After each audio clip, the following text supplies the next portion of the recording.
Okay, starting up the streams. Test, test, test, test. All right. Hey, that's like 5 times in a row now I've gotten the quality options. Hello, everybody. Hello, world. This is stream number 413. So I have been working on porting my URI library to Rust, and hopefully this is the last day. If I have a few extra things to clean up later, then I'll probably just do it outside the stream, but I've been working basically this week on porting my URI library to Rust. So the last 4 streams I did the porting, and this last one, since it's all functionally operational now, I'm going to go back and hit all the to-do things. A lot of them have to do with making the code more functional and less procedural, less procedural, more functional. So a lot of them have to do with using iterators. Hey, Dr. Padawan, you are first. Hello. Okay, and some of these other ones just have to do with learning more how to do error handling a little bit better. Hey there, Uber Unix, you are second. Welcome. C17R, you are third. Hello. So yeah, going through all of these and hitting them all. Hey there, Harry Squared, you are fourth, I think? Here's where I start to lose count. If I can't keep a count on my hand, I lose track. Null pointer. Null pointer does sound like an awesome name for a program, doesn't it? Waiting for an ad to finish? Feels ad, man.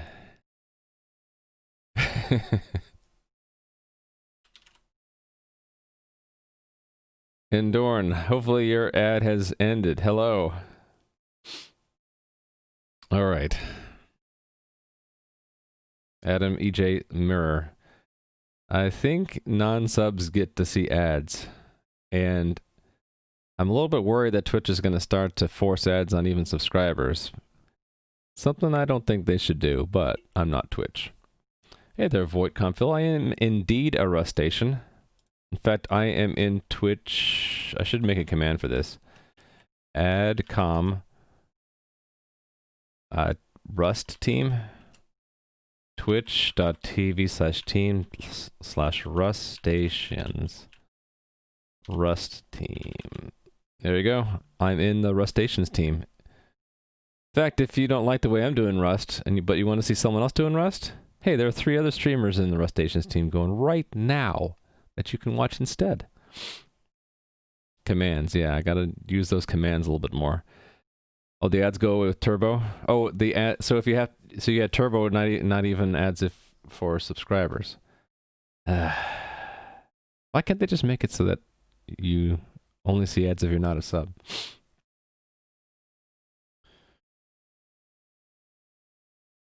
Yeah. Anyway, I guess it's fine. Let's move on.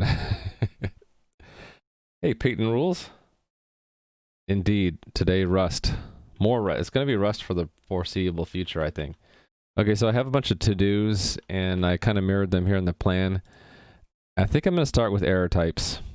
So I reviewed this error, and I'm all cool and down to use it. There's one factor to consider in that I think one of the prominent people, I forgot who his name was, but in Rust, argues against using this error for libraries unless it's already in an ecosystem where you're using it, because it can add significantly to your compile times.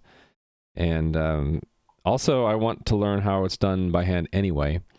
So I'm going to first implement the this trait I forgot to implement at all, and that's sort of a idiomatic Rust, is your error type should implement this trait. So I'm going to do that, and then I'm going to continue to hand code the error types. I'm going to expand them to be more expressive, and then we'll go back and use this error instead.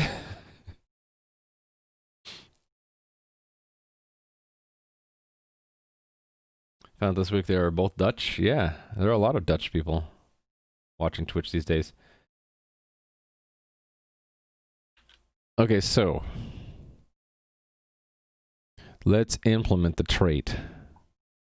Implement standard error for error. Is that not the right? Did I have that wrong? I had that wrong all morning? Really? What do I want? I just want Bing, I think. Rust error trait. Oh, it's... No, that's not the right one. Okay. Let me go to the book. How about just... Nope, wrong one. Docs. Sorry, with free code camp per my suggestion? Great. You're welcome, Uber Unix, but also the original source of that recommendation was CM Griffing. So he's a lot better web dev than I am and knows a lot more about JavaScript, and he recommends that to everybody who asks about how do you learn programming, especially with JavaScript. Ross, Bob, Hackett, happy accident.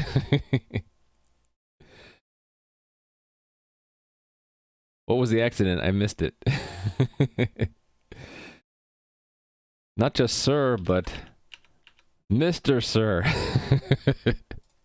Okay. Yeah, I passed along the recommendation, but I need to give credit where credit is due. Is it just... Oh, it's standard format error? Okay. No, it is standard error. I'm confused. Oh, this is for the formatter. So there is a standard error. Why am I getting a problem with... Oh, it's error. The one time where Rust tricks me into abbreviating. Yes, thank you, Linux. And hello. That's your first point. I'll give you another one. There you go. Okay, so the light bulb. Implement default members. Here we go. Really, there's that much to implement? I thought it was just source that you had to implement. I didn't know you had to implement all this junk.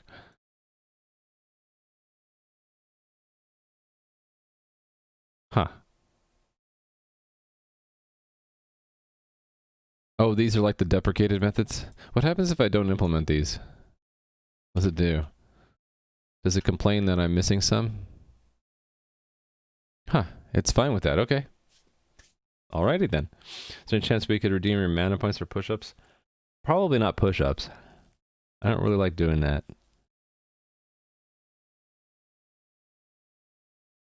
Okay, so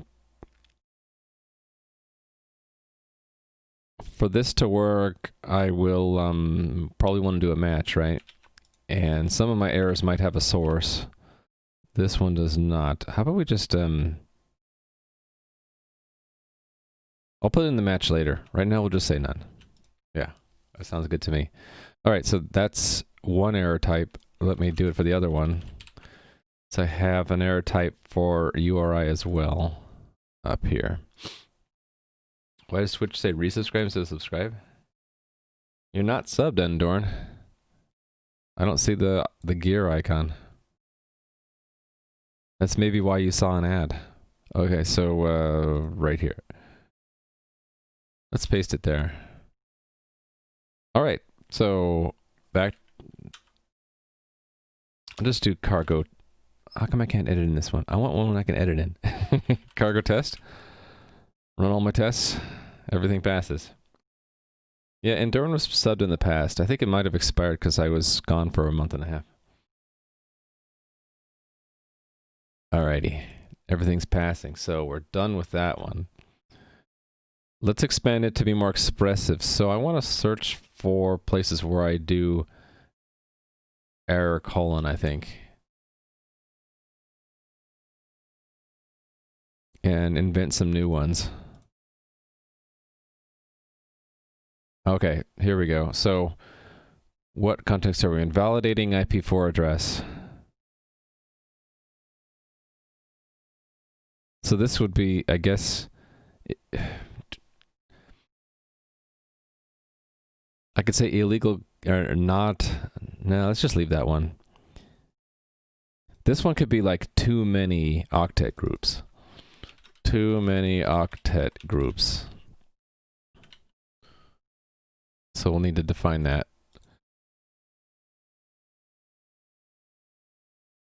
I suppose I should try to keep these alphabetically ordered.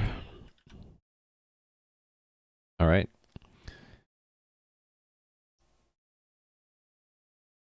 This one should be like number expected or something. Octet group expected.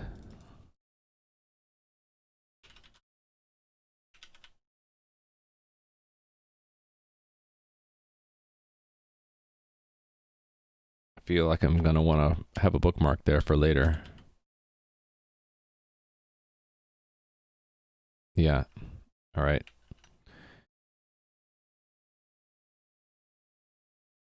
Expect dot digit or dot. So we get, yeah, that's illegal character, right? That's some other character if we hit that. This one should be octet group expected. And this one again should be either too many or too few. I guess we should have all both cases, right? Else if num groups is less than 4. Actually, let's just do match num groups 4. Okay.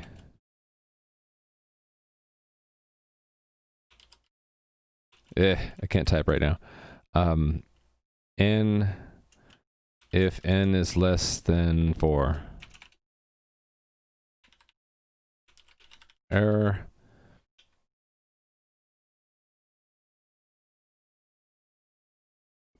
All too few.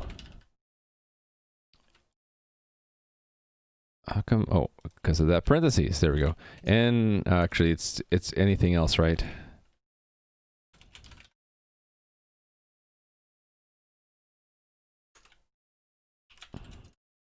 There we go. Need to define that one. Okay, continuing on.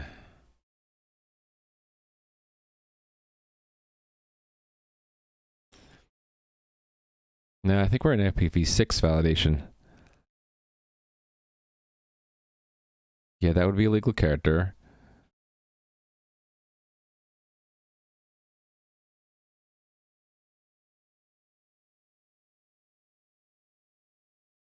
Wait, C is not colon or double colon encountered. Did I get this one right? Something tells me that's not right, but it would have failed on one of my tests if I did it wrong.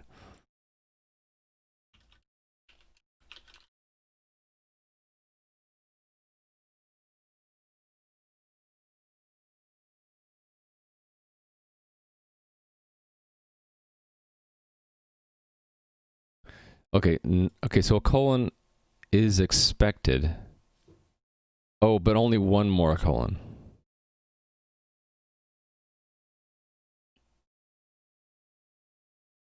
Yes. Okay, so that is fine. Illegal character would be the right thing. Hey there, Grumpy Game Dev. Hi. And also Rasubaka. Hi. How are you today? I'm just going through all the errors I used in the library I wrote this week to see if I could make them more expressive. So this would be too many octet groups. Legal character. This is again too many octet groups. Oh no, these aren't octet groups. This is something else. Too many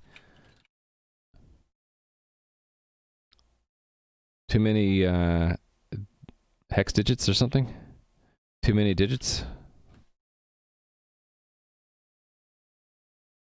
Too many digits is fine, right? Okay, so then let's add that.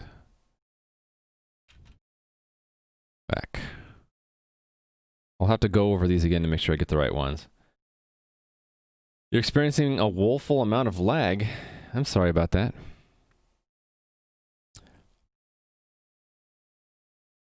Legal character. Could be a PP4.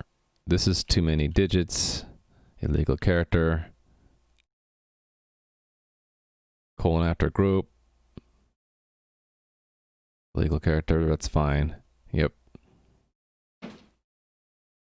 This should be like where, like a truncate or something.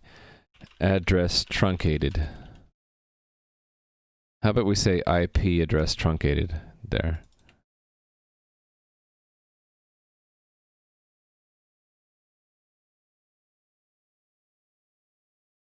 Yeah.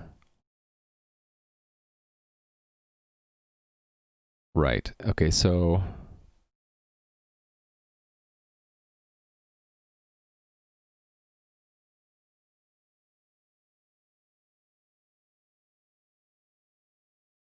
oh, I need to redo this because there's the too many and too few, right? And they're not octet groups in this case. Let's rename octet groups to be just highlight the word octet groups, rename it to be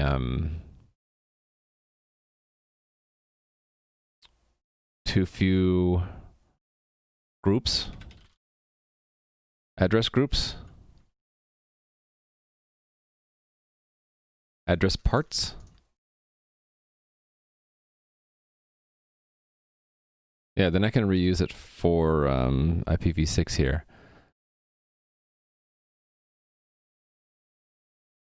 Double colon matches one or more groups. Yes. So then I think I can just do more, a deeper, so to speak, match here. I can have num groups and double colon encountered. And then I can say n comma true if n is less than or equal to 7. Okay. N true if n is, well, actually then here it just doesn't matter. Well, no, I need to have another case, right?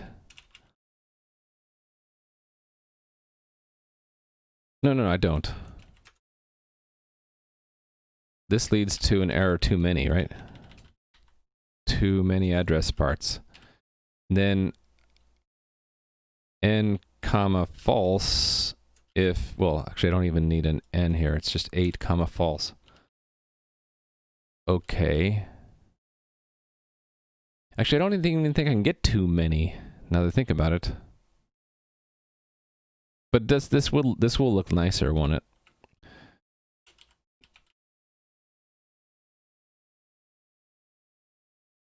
Actually, can't I just rearrange that and put that there? And then put that to there? All other cases, too many address parts, right?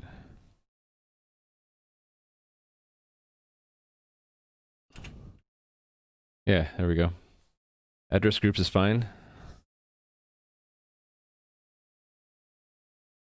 Address parts, address groups.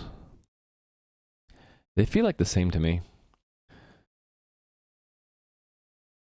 Now, does this read better? Number of groups, double colon encountered. If it's 7 or fewer groups, but you had a double colon, then it's always okay. If you had exactly 8 and no double colon, it's okay. Otherwise, there's too many address parts. Oh, wait. No, I wanted to handle too few also. All right. Yeah, well, hold on. Yeah. I need to have too few. No, it's always going to be too few. Too many, we'd catch that up here, won't we? Oh, maybe not. Where's the number? Oh, here it is. Yeah, okay, so I do need to catch more than 8. So,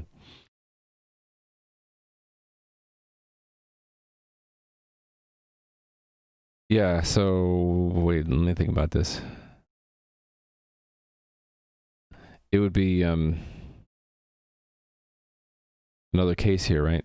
N that if n is greater than 8. Too many. Otherwise, it's too few.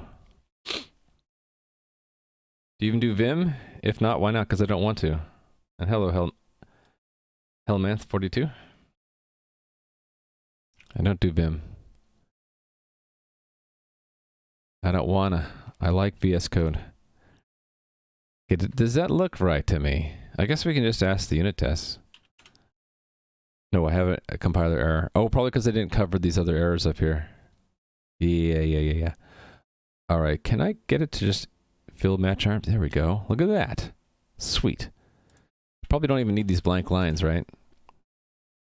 So then I could put the cursor on all these and just hit enter, write F comma some string. You can add the Vim extension for VS Code. Why? What do I need that for? I'm happy with VS Code as it is.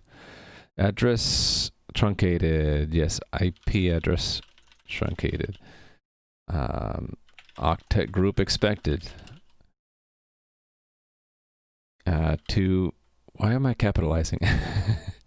Probably because I capitalize IP. Too few address parts. Too many digits. Why would you go through to so much extra pain? I guess because if you want the benefits of both Vim and VS Code, for me, Vim gives me no benefit. But let's say someone else has invested a lot of training or has a lot of cool macros or extensions or whatever for Vim and they're used to that. I can see how someone would look at VS Code and say, hey, there's some features in VS Code I'd like to have that I like too. Can I have the best of both? Let's try either VS Code with a Vim extension or Vim with VS Code bindings, right? Either way, I can see that. Not to me. Vim gives me no benefit. It gives me no benefit. Let me be clear. Me. This guy. Me. No benefit to me. Not saying that it doesn't give anyone benefits. I'm sure it gives other people lots of benefits. But for me, it doesn't, there's nothing in it for me. All right, let me move on. Back to the test, right? Cargo test. Yep. Literally dreaming Vim? Good for you. It's always good to have your development tools match your expectations or exceed them, right? So, more power to you, I guess. I'm happy for you. For me, VS Code is where it's at. All right, let's go back to the search. Okay, this is the one I was working on just now, right? Yeah, down here. Now, does this read well? Match number of groups and double colon encountered. I kind of want to put this in front. I don't know if I can really explain why, but it just seems like it should be first. Maybe because it's like that's the first question I ask. Did you encounter a double colon? If so, then it's okay as long as n is less than or equal to 7. If you didn't encounter, otherwise, if you didn't encounter a double colon, 8 is exactly 8 is okay. Otherwise, in either true or false, if why is there an error here? There's no error there. Oh, there is an error now. Otherwise, no matter if it's true or false, if n is greater than 8, there are too many parts. Otherwise, there are too few parts. I think I covered, if I didn't cover all the possibilities, then Rust would have warned me about it, right? What am I building? I am building a library for a URI parser generator. It's RFC compliant. And then there's a YURI command that has a clip of like, why am I doing this myself? It boils down to the fact that I am both practicing in Rust and also I need not that I need, but I would like, really want to have an implementation of RFC 3986, which is the nerdy way of saying URI, which is another nerdy thing, but hey, it's all nerdy stuff, right? It's a fundamental library for parsing these guys, and I need that for larger programs and libraries that will be web services, web hooks, web clients, that kind of thing. And the ones that are out there for Rust, I didn't like them. HTTP was non-conformant because they only care about the HTTP scheme. URI parse claimed conformance, but they had several bugs, and I really didn't like their API. So I decided to make my own. Isn't n always greater than 8 here? Maybe. Wouldn't Rust have warned me if it wasn't? No, there's the false and then n less than 8 case, which is that arm right there, right? Yep, as it. Should I be more clear about that? Should I say, like...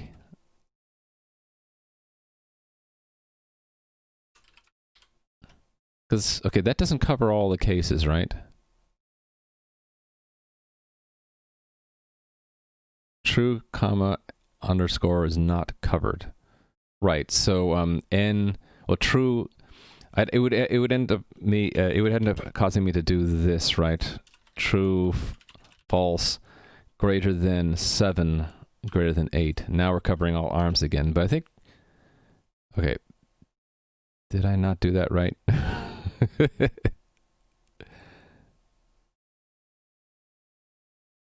Wait a minute. True, and then blank is not covered. I'm covering it if it's less than or equal to 7, and if it's greater than 7. That's weird. Okay, anyway, I think that that's just a more expressive version of that. It would not be clear on the first error, to be honest.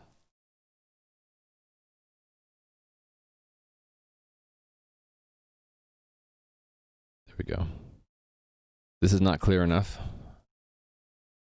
Maybe, I mean, one reason why it might not be clear is I am combining 2 different factors here, so it's like a 2-dimensional pattern, and that might make it a little bit more confusing. So I could break it into an if-else. If double colon countered, here's one match. Else, here's another match, maybe. I don't know. Let's experiment. So the other way would be if double colon encountered, else. So if there is a double colon encountered, then match num groups n where n if n less than 7, okay. Otherwise, error too many address parts. Otherwise,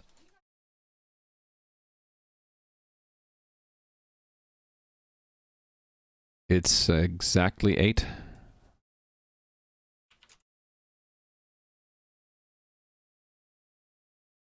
Is okay. Otherwise, n if n is less than 8, too few. You can never have too few for the double colon encountered. Actually, that means that this can be a false, right? You can never have too few for a double colon encountered case.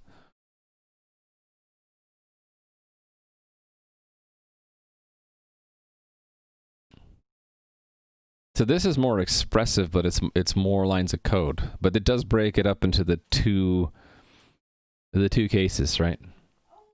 A comment might help, maybe a comment for each arm.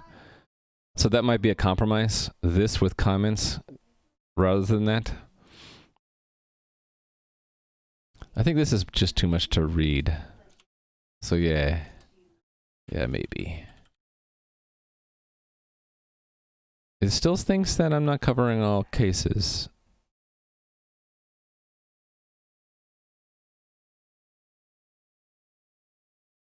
Oh wait, there is a problem here then.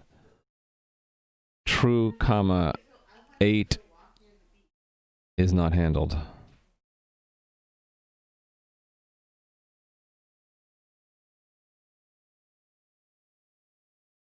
Yeah, this is wrong. This is wrong, but I don't have a test to cover it, so I need to fix that. See, I don't have a test failure when I should. So a double colon with 8 groups should be an error, and it's not.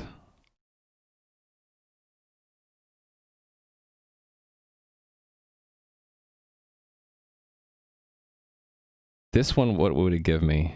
It would give me too few, and that's even the wrong error, right? It should be too many. Okay, so okay, that makes me think I should have a test for it. So I'm missing some kind of test. Let me go look at the tests.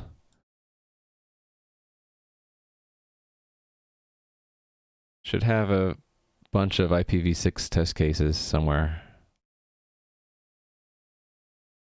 Is it? Yeah, here we go. Okay, these are all the positive test cases. Where are the negative ones?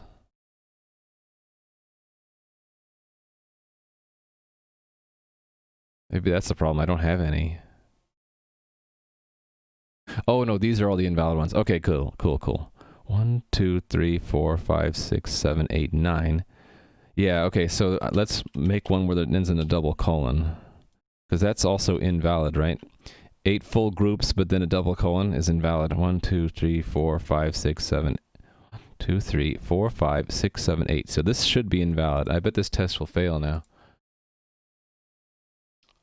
It doesn't check, it fails, but it fails the wrong way. I should probably be very precise about the error here. Yeah, instead of doing is error, we should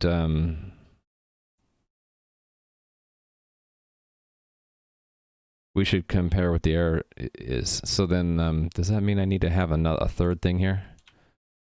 Expected error.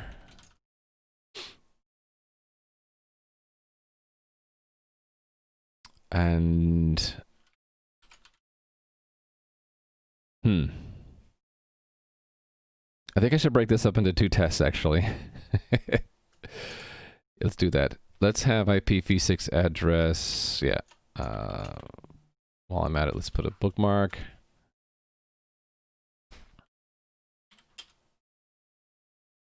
Oh, we have a kitty in his spot. I can turn on the kitty cam. There he is. 3 hands. 3 hands. 4 hands. Okay, so then this group up here is IPv6 address good. IPv6 address bad. All right, so then this doesn't need to be an option, does it?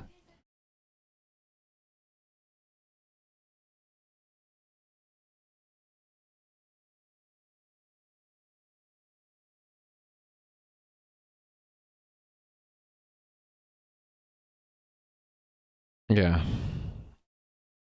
No option there. You love the beast cam? I'm glad you do. Hey there, Ereld. So then I can get rid of these sums.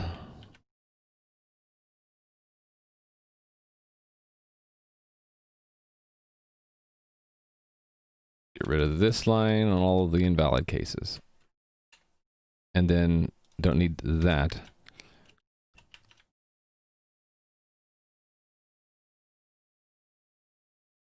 Test vectors dot expected host. Okay, what's wrong with that? Expected test vector. There we go. All right, so then the bad ones, it's expected error. Error. All right, and then we get rid of the valid cases, and then all of these we're going to replace.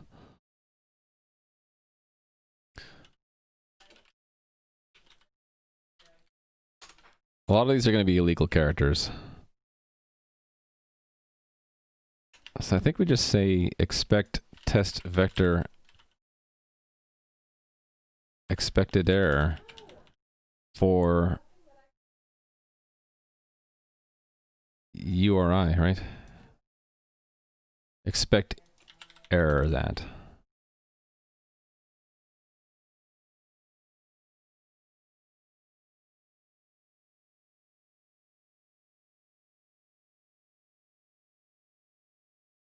Reference? No, I need to stop and think. What am I doing wrong here? Can I move out of expected error? I don't want to move it out.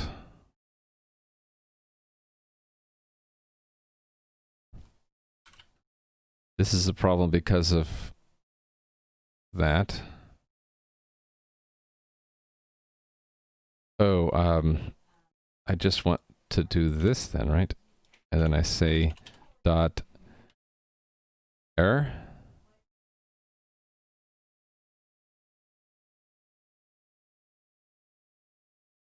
And then sum.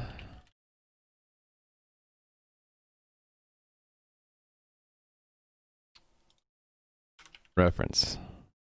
Again, same problem.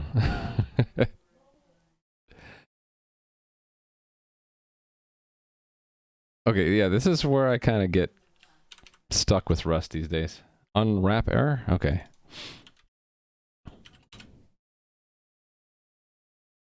Yeah, that's giving me exactly what I want. Thank you. How am I going to memorize or remember that or drill that home?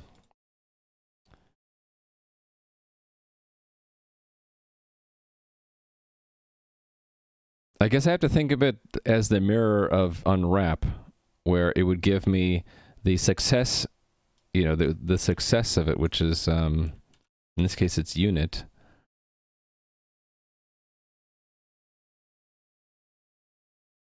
I mean, it would give me a struct URI, right? It's the mirror of that, but it's if you expect the error type. So it will panic if it's not an error, which is what I want. And then if it's an error, it gives me the error part of the result. Yeah.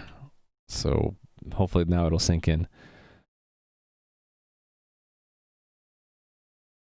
These are wrong because it's too few address parts. This is illegal character. This is too many address parts. Too few. Too few. This one's oh wait, address truncated. This one's address truncated. Fpv6 truncated, right? This one's probably a legal character the way I have it written. But actually I'd like it to be a different one. How come it won't put it right on the space? This one's illegal character. This one's legal character. All of these. That one might be different. We'll see. All these are illegal character. This is too many address parts. Too many address parts. 2, 3, 4. What's wrong with this one? Oh, too few address parts because it's not a double colon. This one's wrong how?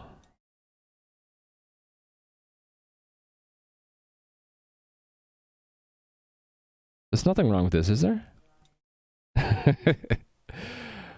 What's wrong with this address?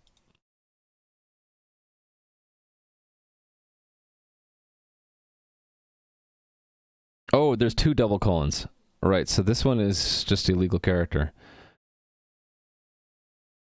This one on, instead of illegal character, it should be like, it should just be too few address parts, right? And same thing here, I guess? I think. Do they have compliance test suite? There was one list of tests. Yeah, this one. For reference resolution, there was. 541. 541. Yeah, so they have this list, and then abnormal examples. So I incorporated those into my test suite, but as far as this RFC is concerned, I think that's the only place where they actually have like a list of test cases was for reference resolution. Which is sort of a bummer. You'd hope that they'd have more than that.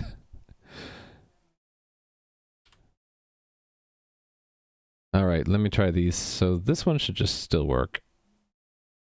All right, this one I know I have a few things wrong with it. Somehow I got the backtrace turned on, and I'd like to turn that off. Is that in my settings? Or have that turned on?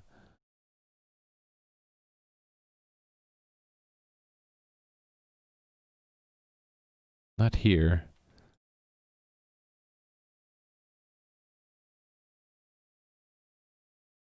Trace or Rust. No. Somehow, maybe I put it in as an environment variable. Okay, so I need to have this error emit a little bit more information, context. Probably the UR string would be nice, right? So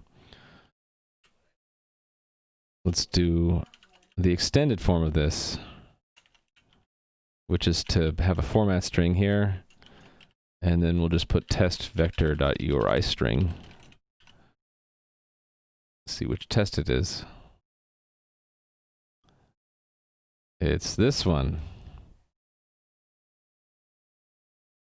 Okay, so it's expected too few, and we got illegal character. Oh, that is an illegal character because there's 2 double colons. Okay. Yeah. My bad.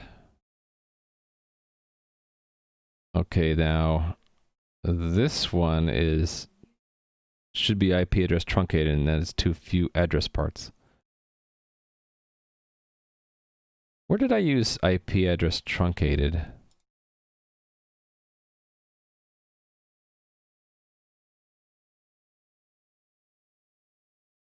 Trailing single colon. Oh, I only do it for IPv6. Maybe we just get rid of this and make it too few.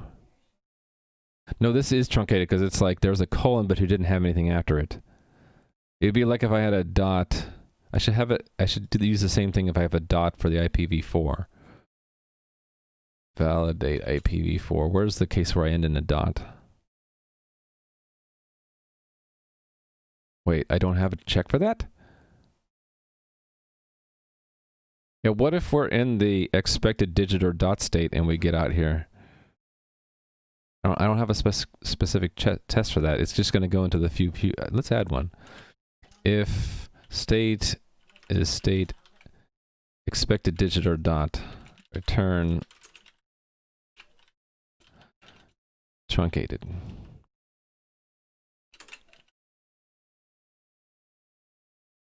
Did I not call it state? Oh, I don't have derived partial equal for this. Can't compare enums unless you implement unless you implement partial equal. Let state expected equal state. That's just another. Yeah, that would be another way to do it. It's just swapping the left and right hand sides and adding the let, right?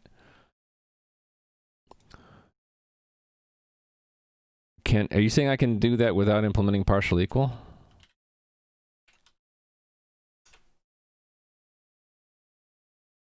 Because that's an interesting trick. Oh yeah, that works. Huh. Which one's better?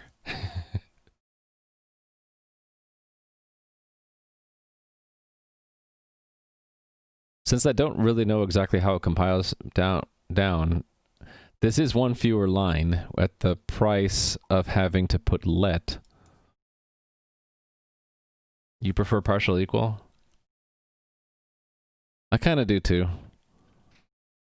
Let's just put it back to the way it was. Out of curiosity, what does Rust do when I do that by mistake? Try comparing for equality. All right, yeah. All right, so then back to the test.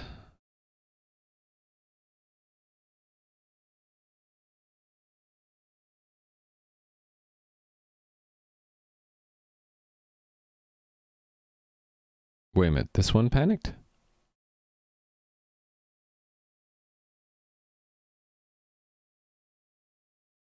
Uh-oh, I broke something. I broke it. Debug, please.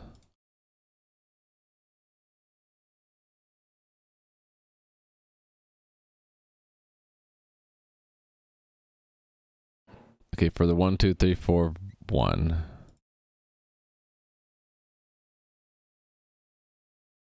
Error what? Please tell me what the error was. Okay. It's some kind of error. It must be that the code I just added then. So let me go back up here.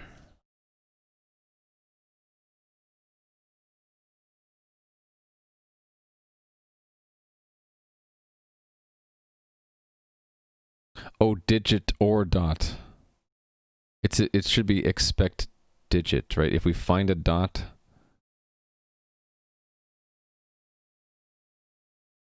It's this not in octet one, I think. Yeah. Then we truncated the address.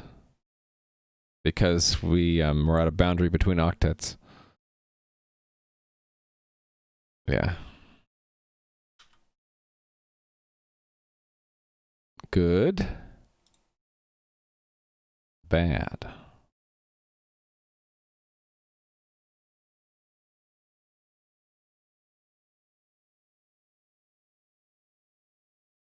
We're still getting too few address parts for that. Oh yeah, it should be too few. Oh, but I wanted to make it truncated, right? Now I forget what I wanted. Okay, it's truncated if it's obviously like that you were going to have it right. So the error is wrong. This one should be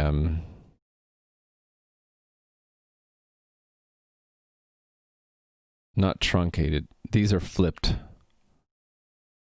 This one's too few. This one's truncated. Yeah, okay, moving on.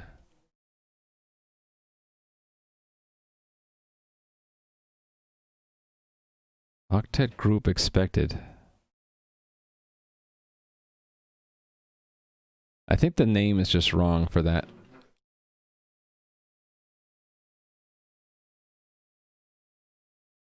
Let me just change this name. This should be like not a valid or invalid octet or something, right? Invalid decimal octet. There we go.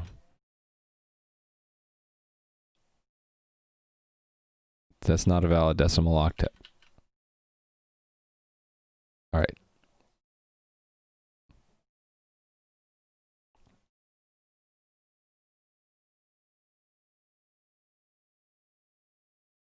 Oh, I have a special error for that, I guess. Truncated host. Which one of these? This one, right? Truncated host.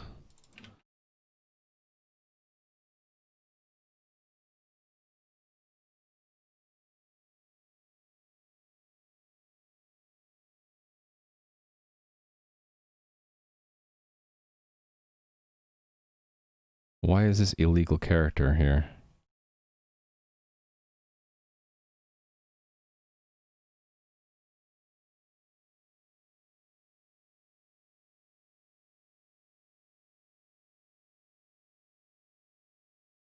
It should have been too many address parts. 2, 3, 4, 5, 6, 7. Oh, maybe I have a special... Okay, I might have a special match for that.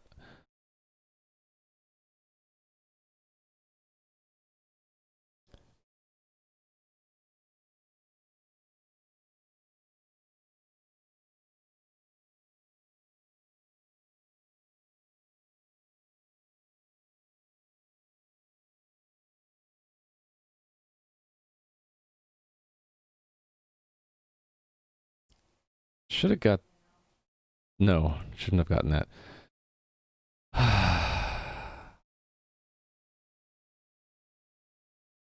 It's too bad I can't have a... There's too many illegal character cases. It's one of these is wrong.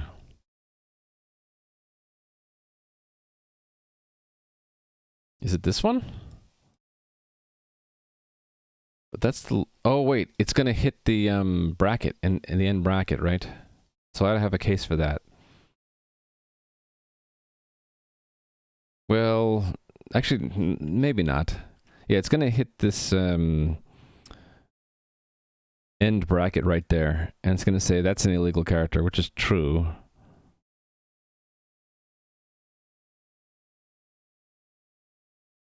Oh, wait, but no. No, it should have hit the end of the string and then just stopped. Okay, then I don't know why we're getting illegal character.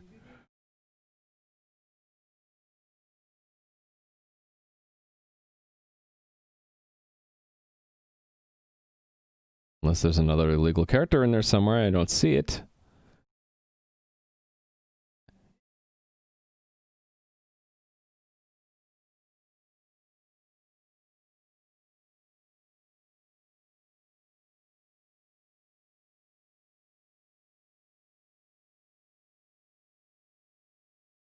Right. Hold on a second. All right. Hey there, playing with scissors. Characters resisting arrest. How are you doing? Also, hello, Gurtoro.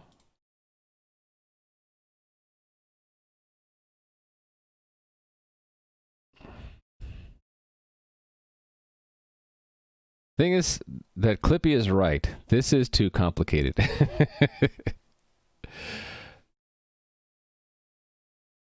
I think we were in this state, but it wouldn't be in the, it would have fallen out of the loop because we ran out of characters. And so it should have gone into here. I should have got an IP address truncated. So I don't know why I'm getting invalid character.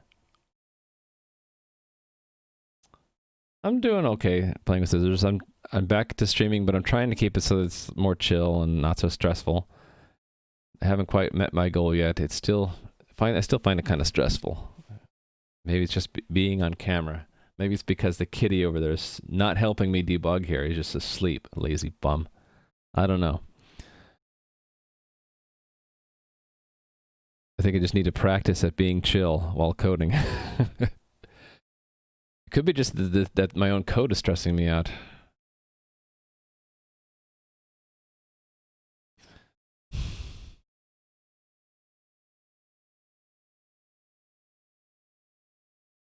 Okay, what happens when we see this second colon? So we're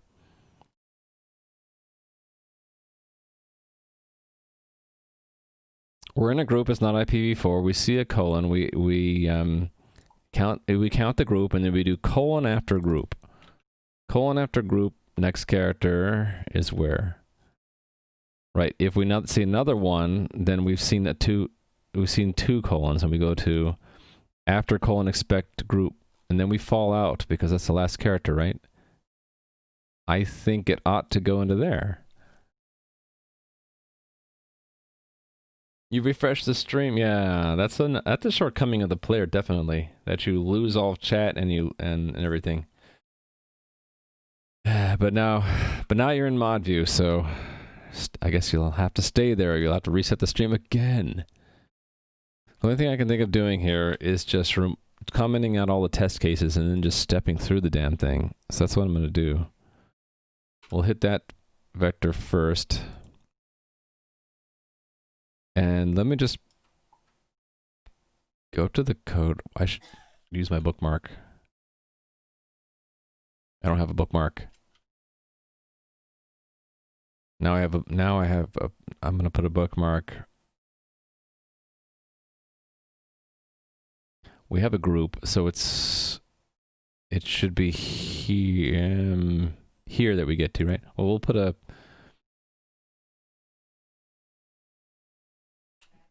breakpoint here and then tell it to go. How about that? Wrong one. These tests are good. These tests are bad. You don't see the thing you clicked on? What did you click on?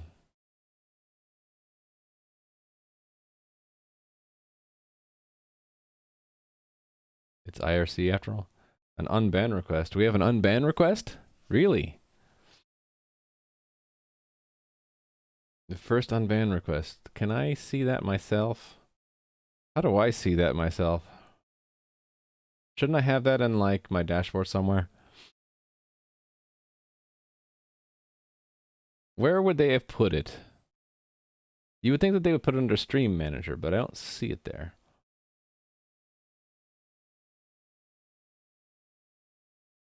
Do I have to go to my own mod view?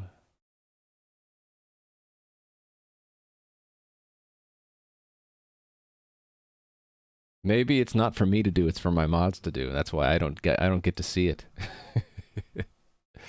I'll let you figure it out. You can't see it though. Huh. That's odd. Okay, so how many groups do we have? One group? Oh. We're gonna do this for every group, aren't we?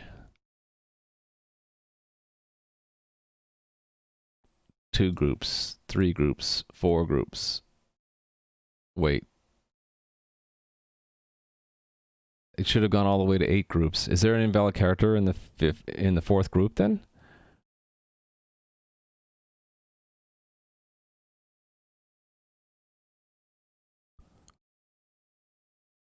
1 through, I don't see any invalid character.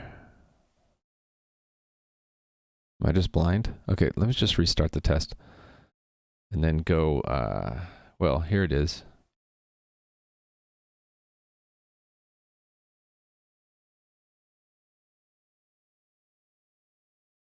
Wait, it went from 3 to 5 groups.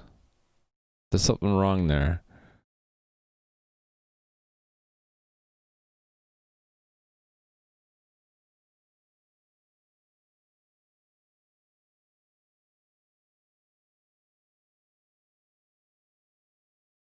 Colon after, digit contains...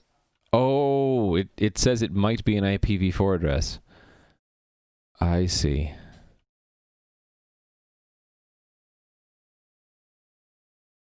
Could be IPv4, yeah. It'll go until it sees a colon in that state.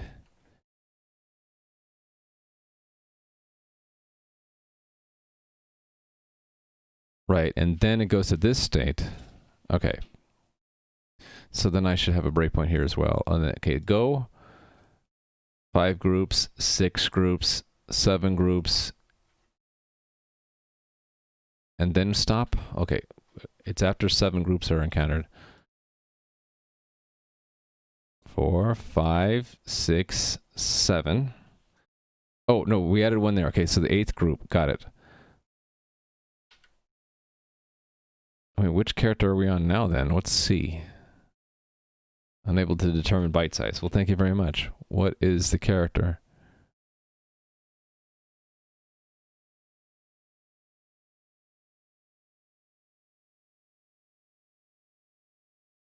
Well, it's the 37th character. I don't know which one it is.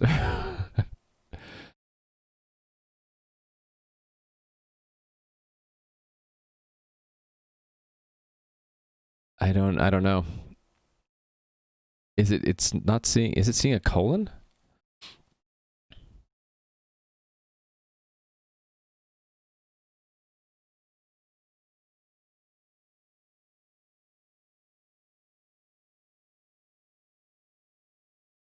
Yeah, there's 1 new unban request, but you can't get to it now? Looking at your screen all puzzled. Or is it looking that way? Oh, we'll figure it out. Maybe they can someone withdraw an unban request, or maybe it was just buggy.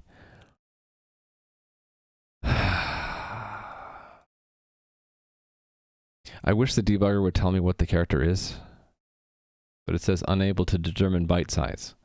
Why would it say unable to determine byte size? Yeah, nah, can't be Twitch. Twitch never has bugs. Okay, this is a little bit frustrating that I can't see what the character is because the debugger's not smart enough to see it.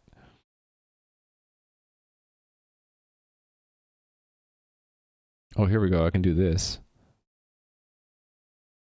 Oh, it is looking at the double colon. Oh, we have a bug then. A double colon after in that state is bad. Ah, okay. That's another bug. We've elicited another bug by accident. So then the right way to handle this is to get rid of all my breakpoints and go to the test and make a good address with an ending in an IPv4, right? Because that would fail too. Oh no, a good address that ends in a colon. No, an integer only one. All right, so then if I take something like and do 1, 2, 3, 4, that should be a good address that looks like that. And I bet it will fail. Yep, there we go. There's a bug. Okay, it's because I have 2 different states where we might encounter these colons, I think. All right.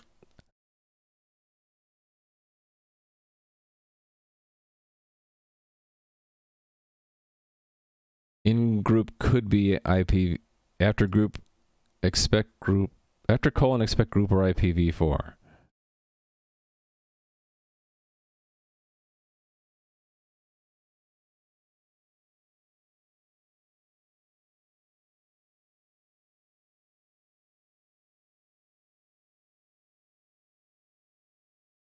Yeah, we're not handling the colon case here.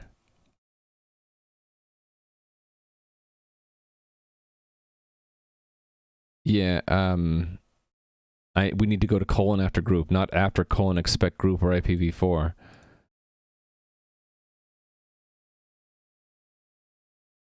Yeah, it needs to be in this state. So what is this? Is this state not needed? Oh no! After a double colon, we go to that state. Yeah, so this is just the wrong. We went to the wrong state then. Where was that again? Right here. Needs to go here as well. There we go. That was a bug. All right, so then try again. Pass.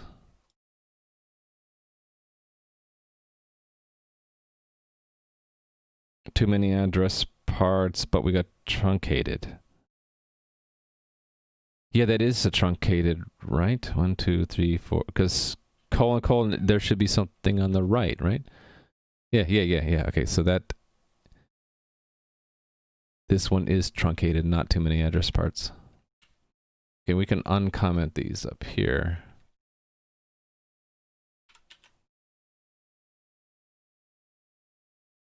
Now what? Okay, another example of that. Yeah, this one right here. Truncated. Oh, actually, I wanted this to have too many address parts, right? Yeah. So that, if we have a 1 there or something. 2, 3, 4, 5, 6, 7, 8.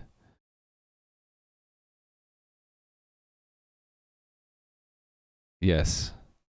Can we have 7 on the left and then a double colon? I don't remember that one. So let me look. IPv6 address.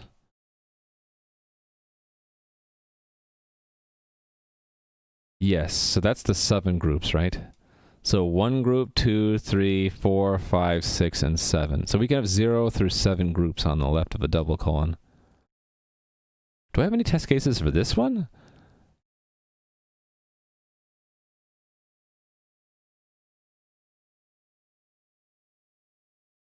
Let me think about this.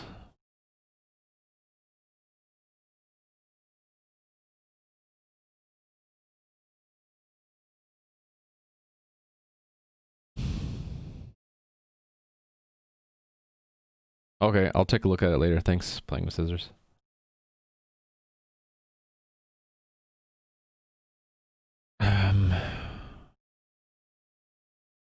That's definitely too many address parts. Okay, let's test again then.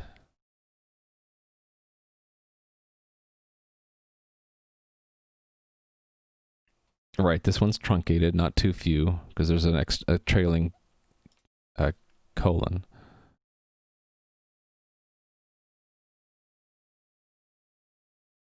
Let's have both cases here where there's a colon or there's not. This one's too few, this one's truncated.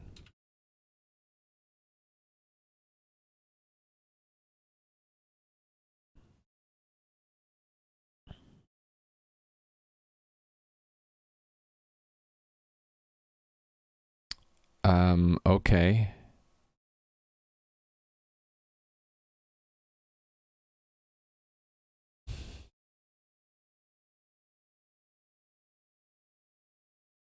Is that redundant truncated host and IP address truncated? Yeah, maybe I should fold those together. Yeah, I think I am. I'm gonna fold over, so to correct this now, it's IP address truncated, but let me fold that into truncated host. And then I'll need to remove the redundancy here.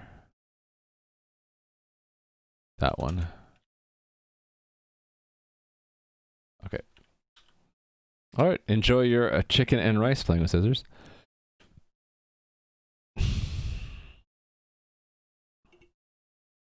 Hey there, lentil stew dragon. Now instead of chicken and rice, we have lentil and stew.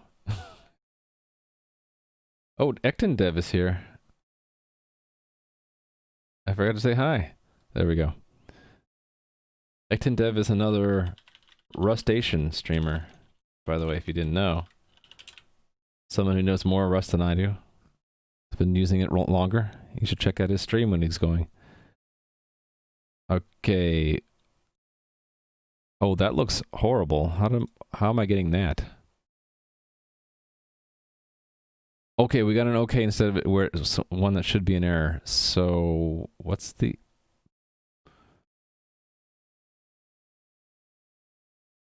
I'm not going to be able to read that. Okay, I don't know which one is should. One of these should parse as an error and it's not. So which one is it? Could it be this one? That's not actually a truncated host? Oh yeah. No. It is truncated. It has to be 7 groups and that's only 5. So wonder if this one's the bug. Oh, that's the original bug I was trying to replicate, right? Right? No. Okay, well, so which one is it? So it's one of these, right?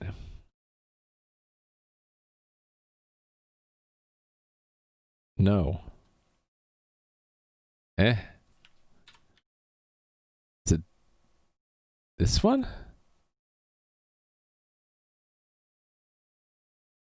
Hold on, I'm confused. Okay, it is this one. That should be too few address parts. Indeed, it's too few. Instead, it's parsing correctly. Alright, so why is that? It should get down to here.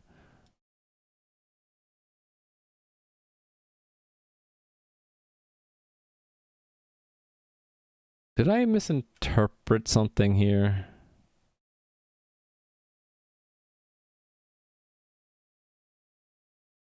Is my original code bad?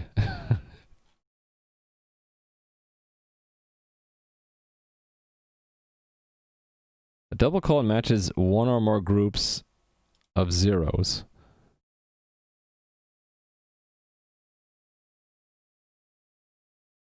Oh, wait, these are optional. As long as you have at least one, this is valid. Okay. Hey, there's Starless Jupiter. Yeah, that's a kitty cam. Cat. I don't have a cat command? Alias com cat Casper. There we go.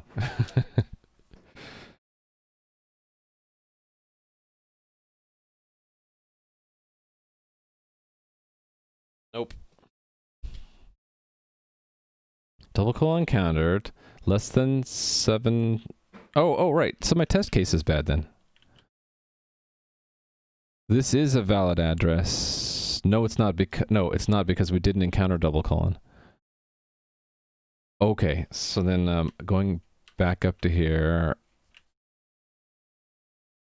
Where's my...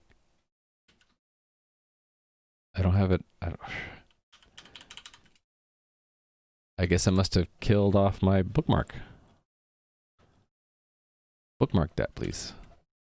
So false. Wait, then this code is wrong here?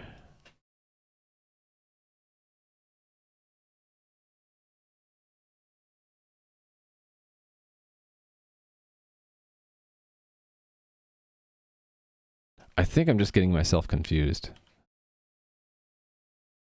There's no double colon in that. Which means it has to be exactly 6 groups and then the least significant 32, which is either one of these 2 cases, right?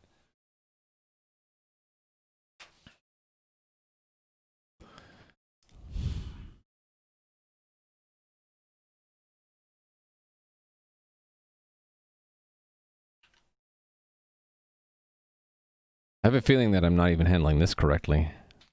That it has to be either exactly 8 groups or 6 and then an IPv4 address.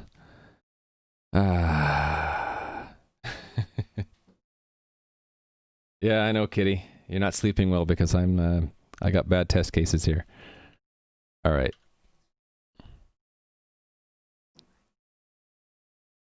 Oh, here's the magic here. If there's an IPv4 address, that counts as two groups.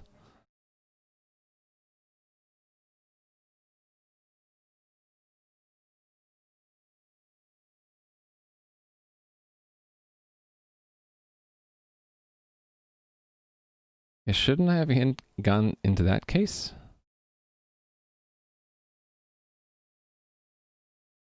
You knew this. Is Rust calling CPP functions in the library? No, I'm porting the, or I'm refactoring my port. I'm finding bugs though, which is probably a good thing. As I'm refactoring, I'm like encountering bugs. It's good to encounter bugs now than encounter them later, or have someone else encounter them. So there's something wrong in this match, I think, which is causing this test vector to not error when it should error. Oh no, here's the double colon. It is in there.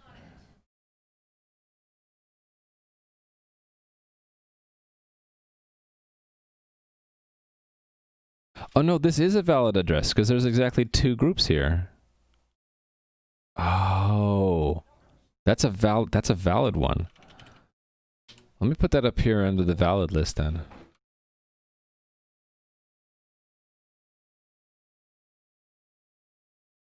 That is valid. This is the address.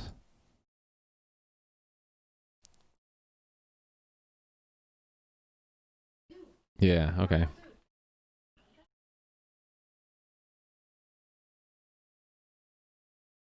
Yeah, I didn't see there's a double colon in there. All right.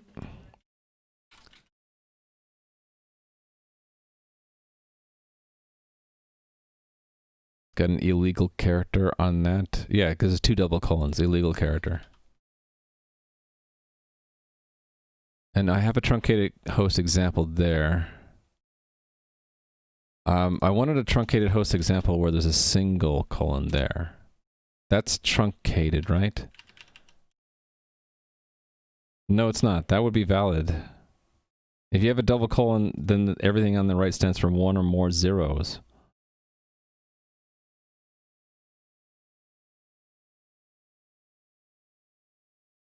So that's actually a case that's valid. Up here, another valid case.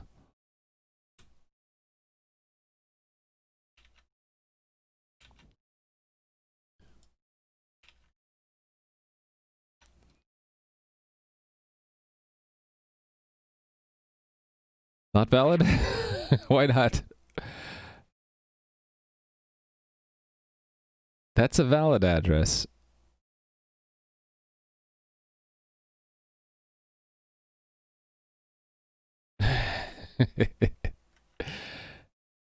That should have gone into that one.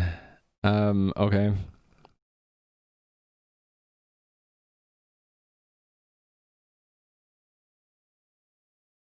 What does clean code mean to me? Clean code is code you can read. Why did I hit some weird key and it split the screen. Okay.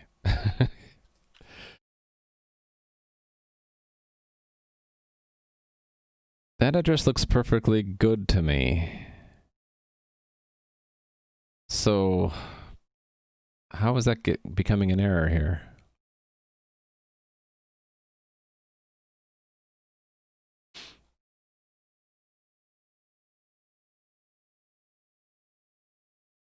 Mr. Clean code.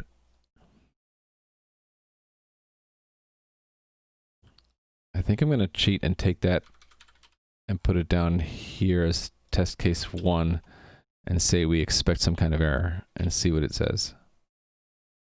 Just so I can see quickly what the error is, because the debugger wasn't helping me. It thinks it's a truncated host. Okay. Why would it think that?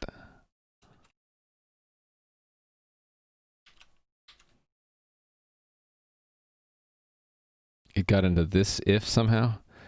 Colon but no groups yet. After colon expect group. So is it this state?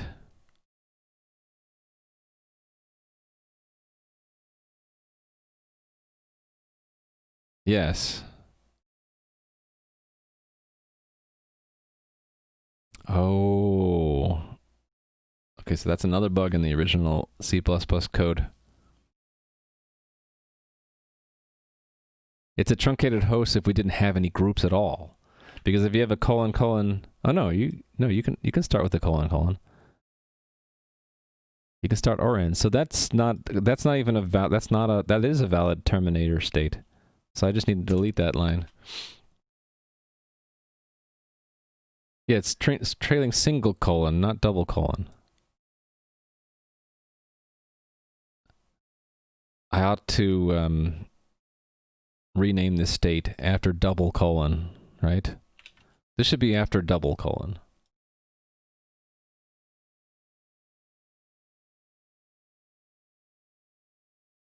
Yeah. After double colon, which is a valid terminator state.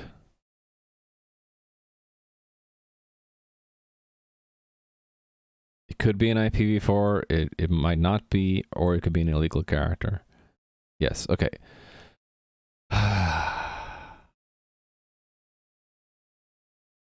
And we're only allowed to hit the double colon once. If we hit it a second time, maybe I should have a special error for that. Like, yeah, I think I should, because there's only one, you can only have that once. I know it's a large state machine. That's the source of my issues. So Clippy was right all along when it told me I had too many lines. That's leading to this being hiding too many bugs in it. What does refactoring Rust port of URI library mean? Refactoring means to clean up code. So do I still have my recent files? Yeah. So last 3 days really, I did step 1 of my development process, right? I just made the library work. And today I meant to take a working library and just make it maintainable, readable, idiomatic, and the process is sometimes called refactoring, sometimes it's just called cleaning up the code. But I'm finding bugs which is making me go back into step 1 again, where I'm redefining and getting my test to pass again. Then I'll go back to step 2 once I get all my tests to pass again. But yeah, refactoring usually means make the code maintainable, readable, and idiomatic, as in that it's written in the way that most people accept that such a thing should be written. Some languages, there are many different ways to write it idiomatically or correctly because there's a lot of differing opinions. Other languages, it's a much narrower space. So, one example of idiomatic in Rust is to make sure you don't have any warnings. And one warning could be that you used camel case. Camel case, please. If I do that, I'm going to get a warning from, I should be getting a warning. Oh, no, but I have compiler errors. I'll get a warning about that violating the idiomatic pattern for naming functions. That it should be snake case. I got errors because I changed it in more than one place, didn't I? So the presence of a compiler warning usually indicates something you're not doing idiomatically, or it could be a bug, right?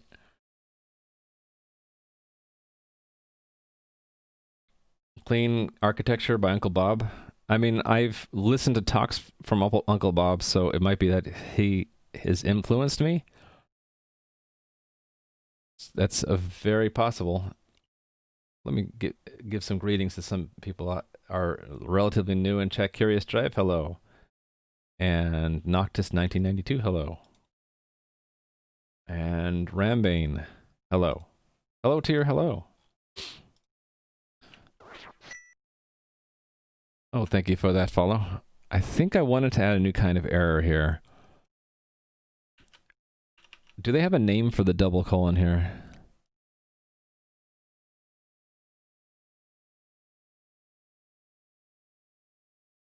A sequence or one or more consecutive 0 within the address may be elided, omitting their digits and leaving exactly 2 colons to mark the elision.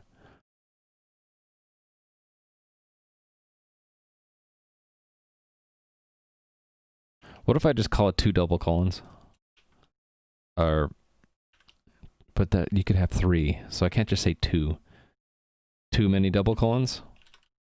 So then Right here, technically, too many double colons.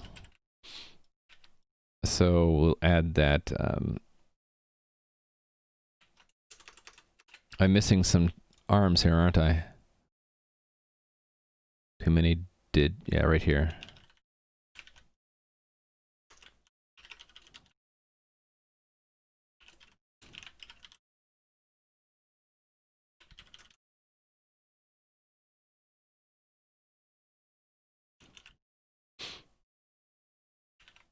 All right.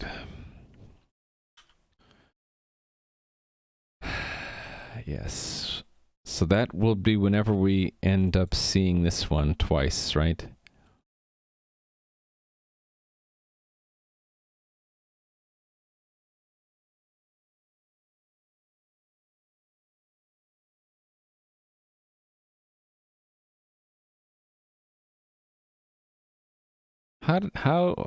Why do I have this here?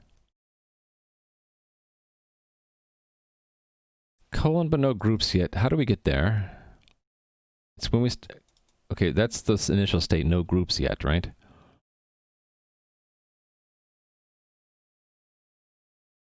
I don't think I need that or. I don't think it's possible for that to be true.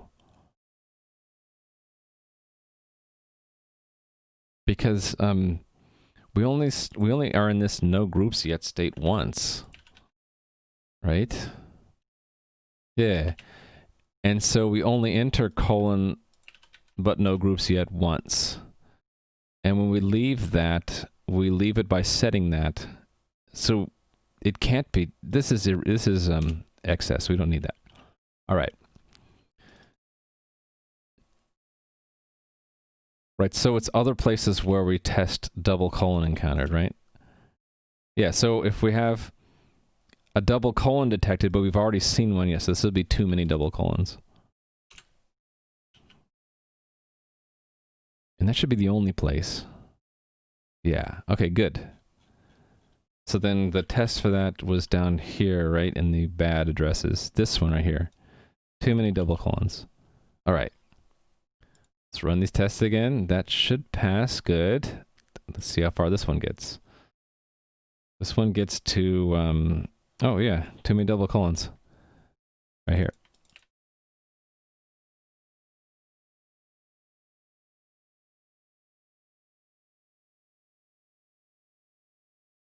That's called truncated host instead of too few address parts. I suppose because if it's a colon, we expect more, so that's truncated host. This should also be truncated host actually, because V and then something should be expected there. Okay, yeah, let me do that one. That's a special case where we had this V thing in there, right? If it starts with V, then we go to parsing, we go to that state. And if we end in that state, I just don't have that listed.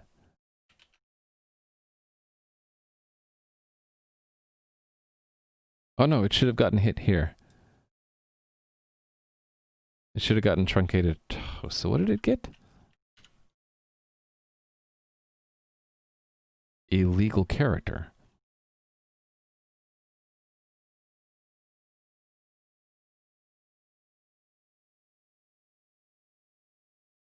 Really? Okay.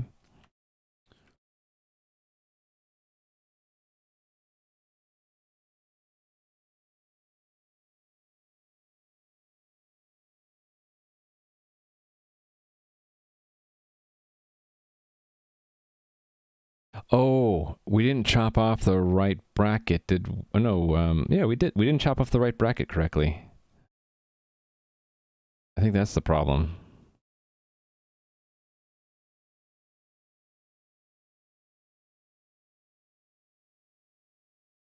Hold on, where do we chop off that right bracket? Oh, we can't chop it off because we're still parsing for it. Okay, I see the problem. Then we need a special case here. Else if C equals that, then it's truncated.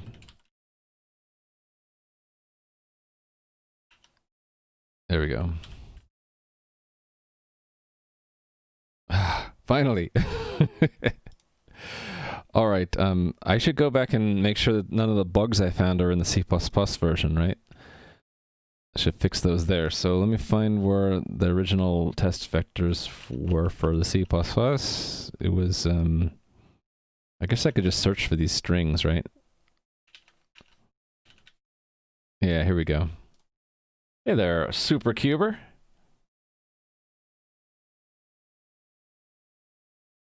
How can I survive the highlight flashing on and off? I don't know. Maybe my brain has been trained to ignore it.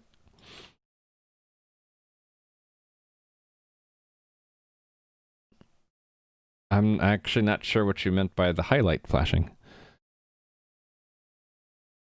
Maybe it's an artifact of the stream that it's not apparent to me. I moved these things around, didn't I? Oh no, I added this one. I added this address and I added 2 more after it, right? So this should be a valid address, and I think that's going to fail actually. And then these 2. So 2 more. These 2 URIs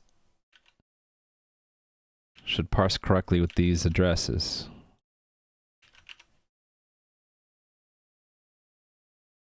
Maybe I'm typing. Yeah, it could be my brain's turned off to those things while I'm typing. I apologize if there's something annoying about the stream that I'm not seeing. Okay, what's different here? These ones are different. Actually, it's this one that got added. Okay, so then this test case ended in a colon 1, which is invalid because there's too many. That means that there's a 0 there, and that would make too many groups. I think everything else was untouched. Okay, so then F7 builds the C++ junk. And then clicking that should let me see the tests, and then I'm just going to... Oh, why am I seeing 2 versions of everything? That's annoying.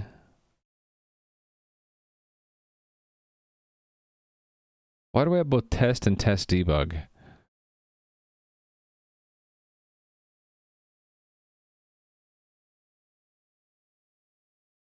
How did that happen? Maybe I need to go to the CMake one and just hit clean all projects and then build again. Can you please go to the end of this buffer?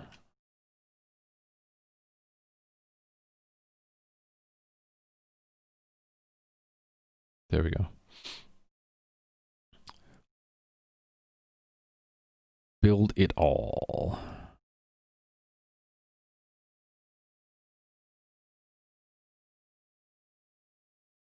Full link. Okay. Now reload. Maybe it'll... why is it still doing it?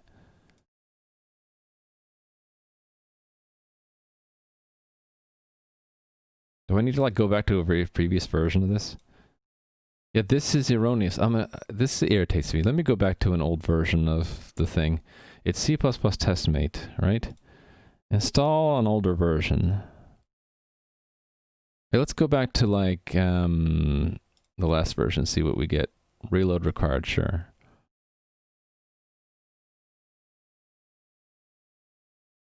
Nope, that one's still buggy. Back another version.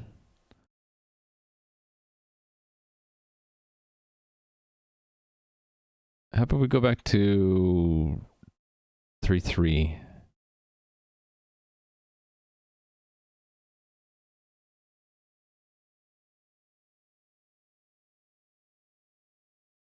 Okay, this is bad.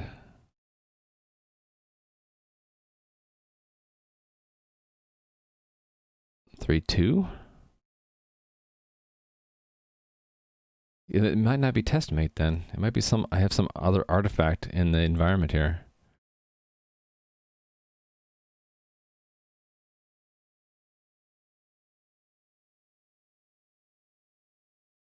I don't know what's going on.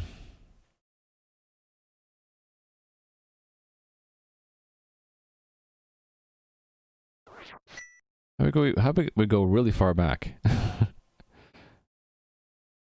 Thank you for the follow. I don't think it's testmate. I think it's something else. It's seeing duplicates of all my tests. And yeah, this is bugging me. Wait a minute. Why does it say reload required?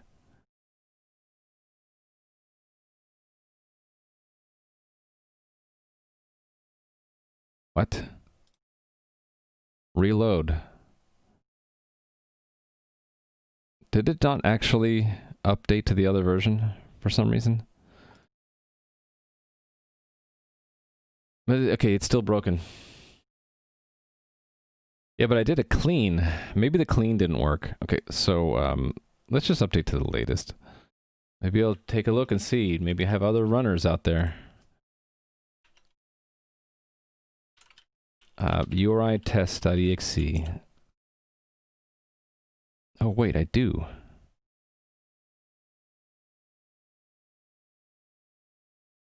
Why do I have two? Why do I have an old one from September? Do I need to, like, completely blow away the build folder for this to go away? Because it's going to be a whole bunch of debug folders that are left around. Man, I guess I have to do it. Gotta do what you gotta do. So, close this. Wipe it. Then make it again. And then, actually, I don't have to actually run cmake. I'll let the cmake plugin do it. This is just auto configure. Yeah. Hopefully it picked the right kit. I didn't see what kit it picked. What kit did you pick? Please stop scrolling so I can see. Okay, it picked Ninja build tool. I don't see, well, it is using 2019, that's fine. Alright, let's just build now. Super clean, yeah. Super clean the solution. By deleting the build folder. This is one reason why I make all the build artifacts in a separate build tree. That when in doubt, the super clean is just remove the build tree completely. And then you have no artifacts. Alternatively, you can just tell git to clean -dfx. Do -dnx first if you're scared, and it'll tell you what it would delete, right? In other words, I could go to git and say git, or from the top, git clean dnx, and it'll say it would have removed my build folder.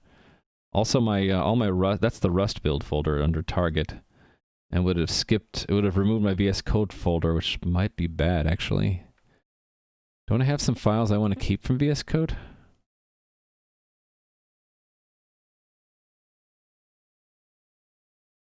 I think these are just auto-generated by the build system. It would have blown away my launch configurations. I would have been kind of sad. Anyway, back to this. This should be fixed now, right? Yes, so run all my tests. Cool, so I do have bugs. How come I can't show the log? It's this problem again where I have to go back and forth. Okay, so 0, 1, 2, 3, 4. Yeah, the one I added doesn't parse correctly. Now I need to remember how I fixed that bug. It had to do with the state machine was broken, right? That I had to go to the wrong state in validate, right?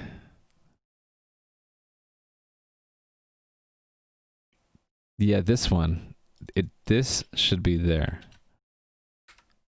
That's what it was. That was one problem. Alright, so run it again. Okay, now we're on test vector 7. Thank you for the follow. 0, 1, 2, 3, 4, 5, 6, 7. And this should parse, but it doesn't.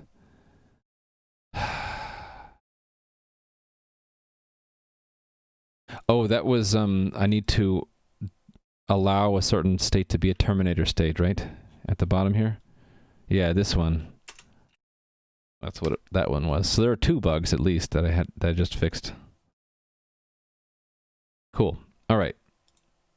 And then I remember I renamed one of these states because it was just double after double colon, right? Was a better name. No groups yet colon after, yeah, this one after double colon. After double colon. Yeah, there we go. All right. Nice. Let me actually commit that before I forget. I'm gonna do the C++ first. Or actually, I guess I could check the bugs in separately. Although I did 2 things here. I renamed it and I changed it. Actually, I can do this one first. So stage that line, and then stage the same line from the Rust version, which is in here somewhere. This one, right?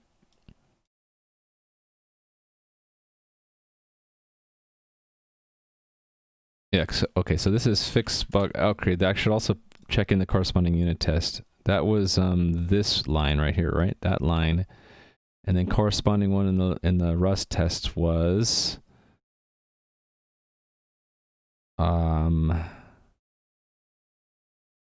it's in there somewhere, but it's I also refactored the test. Ooh. We'll just go with this right now. Fix bug where IPv6 address ending in a which one am I fixing here?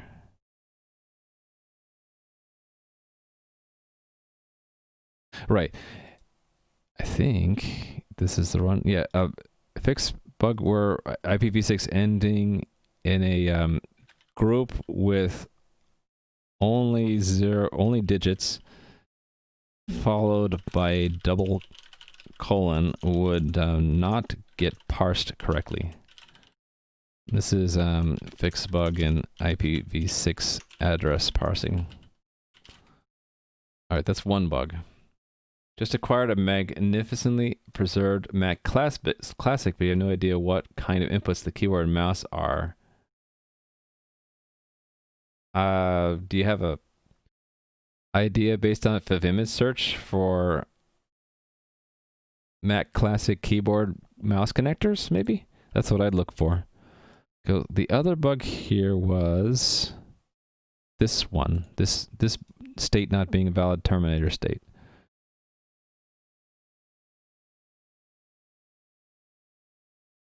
Down here, this line. The corresponding test was... Oh, that didn't get checked in the last commit. Shoot. Undo. Amend. Stage that line.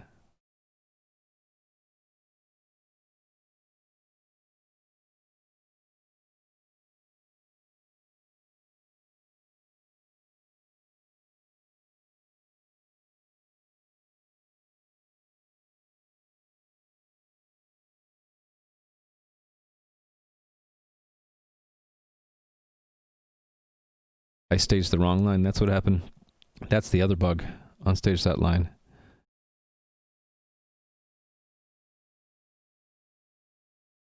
Yeah, that's the one that I meant to check in there. Okay, so commit that. Now this one, it's this line here. I think I just added that just for to be extra safe. I don't think it was eliciting the bug that we had down here. This line. Find the corresponding one in the Rust. Right here.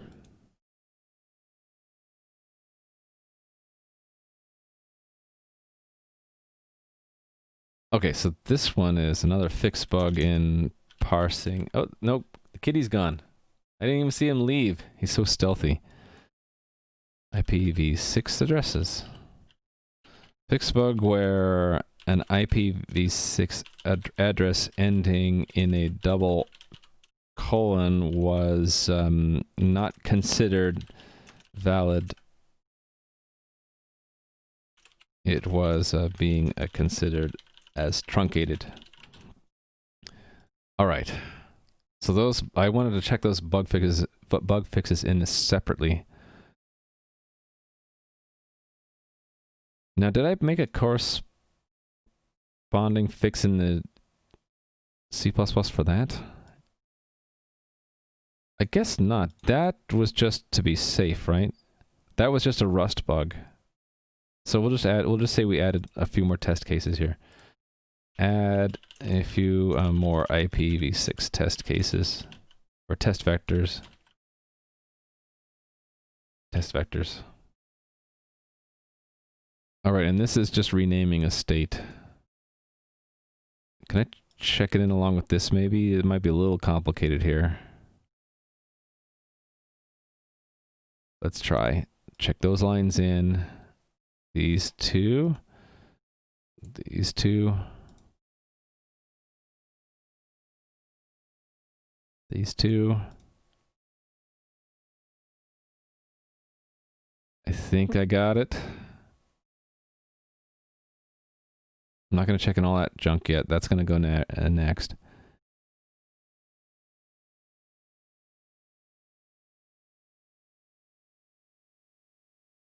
I think I got it. There's probably a C++ code I can remove for that line. I'll do that one in a second.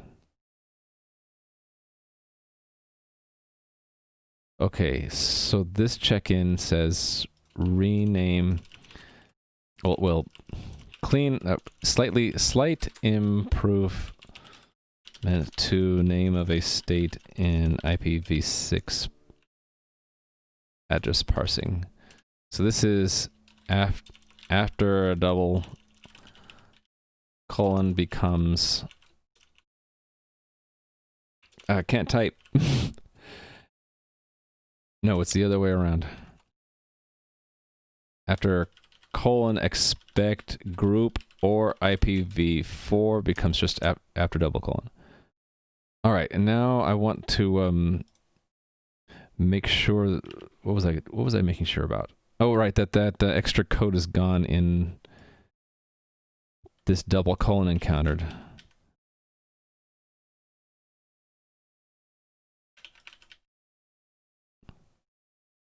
I think it's this extra if. We don't need that, right? Yeah, we don't need this extra if, because it's not that condition's not possible. Verify that by the test not breaking by me removing the code. Great. Okay, so then that was one line in the Rust, right? Here, this line, and then in C++ it's this right here. Okay, so then remove unnecessary check in IPv6 parsing. It's not possible to encounter a double colon before. Well, it's not possible to have encountered a double colon when in the let's use the C++ name of it, in the colon but no groups yet state. I'll just say that. It should be obvious to me reading it later.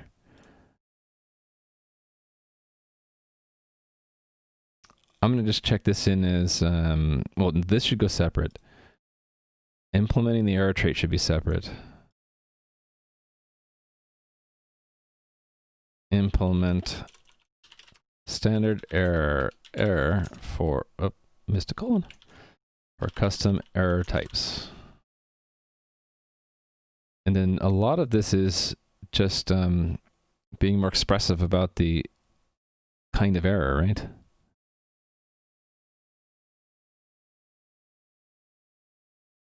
There's a bunch of other cleanup. Let's just say Rust implementation refactoring. use more expressive errors, especially in host and address parsing.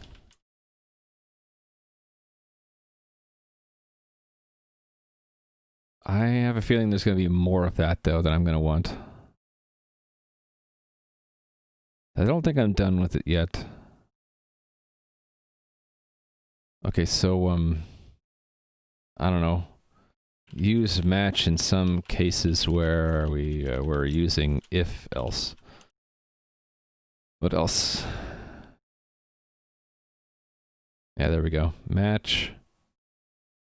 That's catching another specific kind of error. Oh, split IPv6 address parsing tests up between good, bad cases. Yeah, let's do that. And, yeah, good enough. Let's push it to the GitHub. To the GitHub. All right.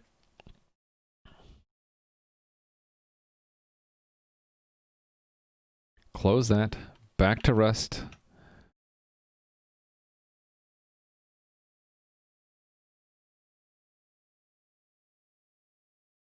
I wonder if Clippy will be happy with this now. Is it small enough? No, Clippy still doesn't like how long it is. All right. Probably don't need all these bookmarks still, right? All right, what was next on my list?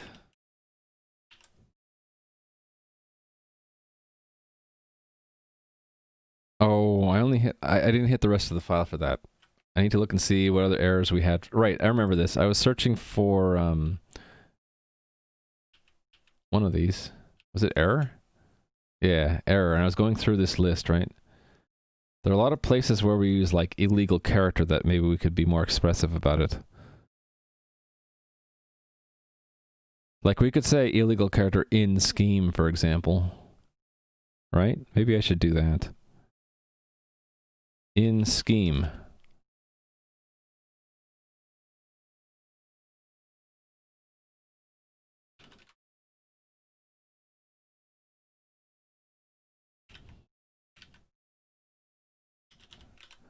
Okay.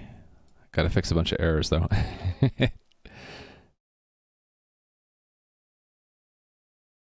Okay, so this one is a specific kind of error where we could have a source, right?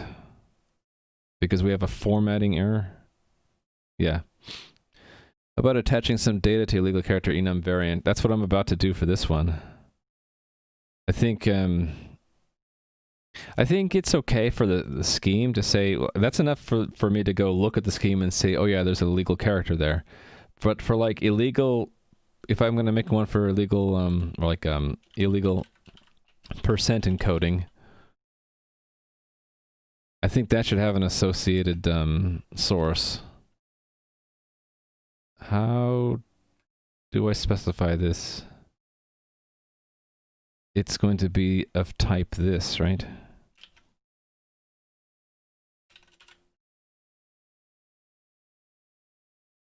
Or do I just say this? Yeah, there we go. I guess I could, but I don't think I need to be that specific, you know? I think scheme is good enough.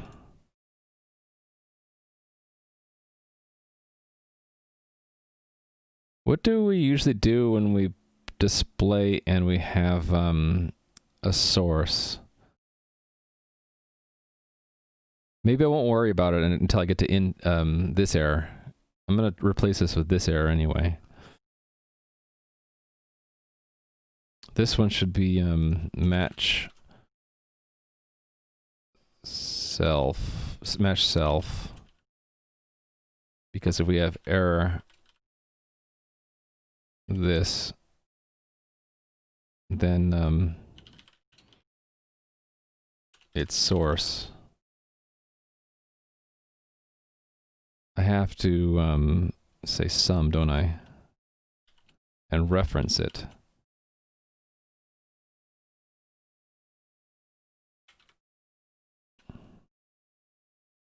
Or do I have to do something here? It doesn't satisfy the standard error, really?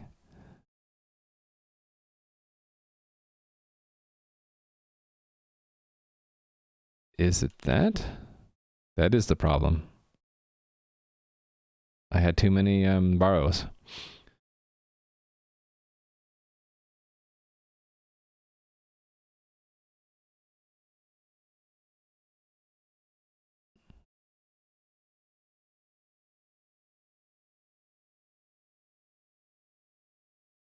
Oh, okay, this one should just be this. Right? Okay, and then, aha. So here's another one where I need to have a special kind of error, like illegal UTF-8 character. Where do we find that? Where does that happen?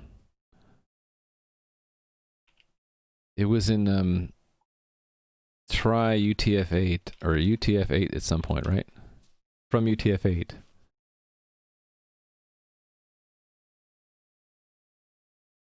Ah, yeah. If you try to display something and it doesn't have a UTF-8 in it, we want to oh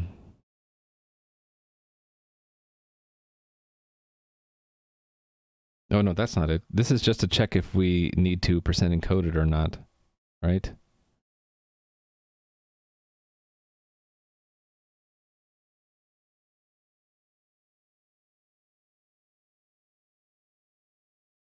Yes. Okay. Oh yeah, it was here, right? If you try to use path as string and it can't be expressed as a string, so yeah. Hey there, Crumpet. How are you doing today? And Silent Z, hello. Forgot to say hi. Evan Jager, forgot to say hi to you too. I forget to say hi when I'm frustrated by a problem I'm trying to find it. Isn't that true? Hey there, Cloudhawk. Glad to catch the stream since I've been back. Thank you very much for being here. Yeah, when I get stuck on a problem, I kind of laser focus on it, don't I? Wave back. I'm going to add a custom error for UTF-8, and now I know where it's used. So cannot express as UTF-8. Right. If it's possible for a URI to be not valid UTF-8, and this should have a source, which is from UTF-8 error. Is that not the right name of it? Oh, standard string from UTF-8 error. All right. Okay, so this goes here.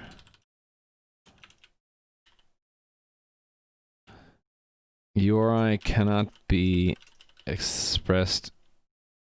Well, URI contains non-UTF-8 sequences. Sure. You can't italicize in Twitch. Usually what you do is you put stars in, like you did. You're not forgetting you're in the zone. Is that what we say? So this should be I guess I have to say that. I didn't have to say that, or percent encoding is missing, that's why. Yeah. We're not going to include the context in the formatting yet. I'm going to let this error do that when I replace this code. So this code is sort of temporary. Illegal percent encoding.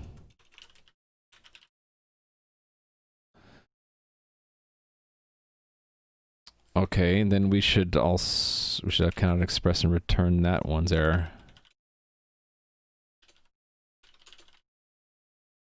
Again, temporary code, right? We'll fix this soon.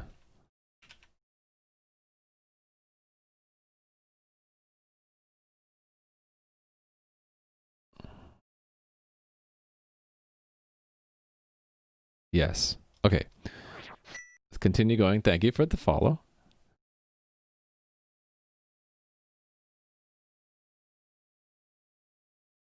Okay, here we can say invalid illegal character in IPv4 address.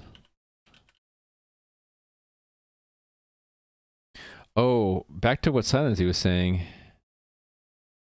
I'm starting to think along the same lines of Silency was saying is...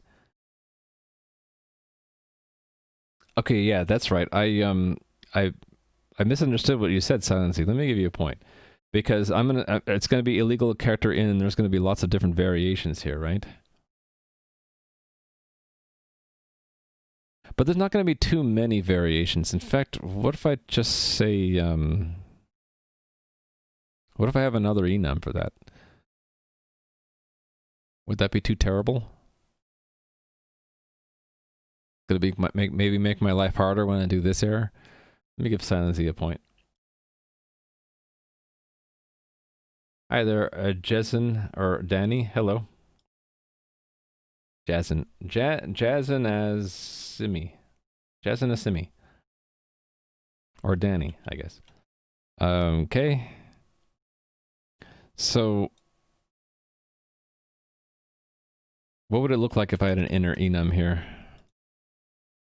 Illegal character. Context, maybe? We'll have an enum called context. Where to put it? Maybe right here? Pub enum context scheme. What should I say here? We'll just put the ones that we know of so far. Illegal character context. And I need to derive these in order to derive... They need to be derived there too. Okay, and this is...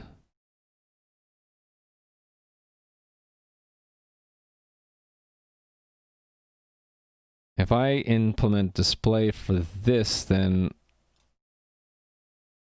they'll chain, right? Display that for context. And I again match self scheme right f scheme.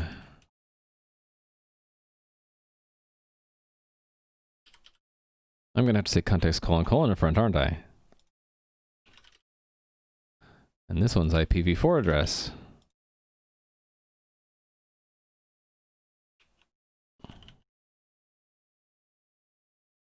What did I do wrong here? Semicolons? Right, because they can error out. Small raid, did I get raided? There's no raid notification. Because you raided me with a party of 4 and they stopped doing raid notifications for smaller parties, but that's okay. We appreciate all the raids, even if they're not told to us by Twitch anymore. How are you doing? How was your stream? Yeah, I don't know. It's not me, it's Twitch. Twitch no longer gives my bot or the overlay or anything any kind of notification when the raid is small. I guess we're gonna have to, when I work on my overlay, I'm gonna have to like hook into the API a little bit better than what Stream Elements does. It's Stream Elements no longer tells me about smaller rates. Actually, I should check. It might be Stream Elements that's now doing that and not Twitch. My bot would know. Let me see what my bot says.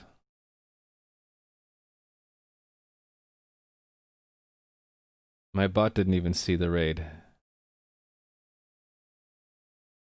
Yeah, so... Wait a minute. Stream Elements did post something. So why didn't it show it in my overlay?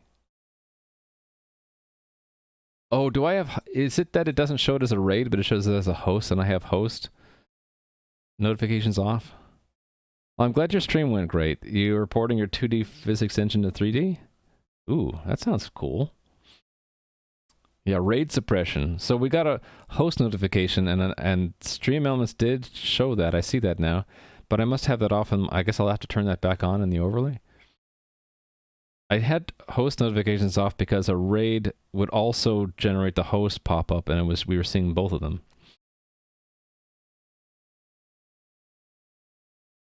Your least favorite color is purple. You hate it more than blue and red combined. Come on, Mr. Balrog. Purple is blue and red combined. Shouldn't need to implement display for that enum unless you are going to use it in messages. Yeah, we're going to use it in messages. I wanted to implement it down here and say illegal character in blank context.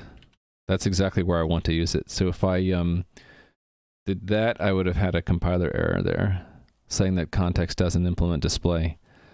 That's the only reason I'm doing that there, so I can use it there. Your world torn asunder.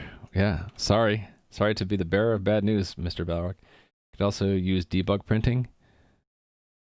But then I wouldn't get to say what the string is myself. But yeah, you're right. I could use debug printing. Okay, let me go through this. There's a lot of places where we use illegal characters, so that I'm going to have to change a lot of things.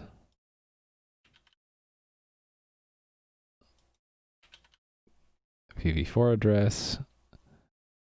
Okay, here we're in IPv6 address, which doesn't exist yet, but we'll make it exist soon.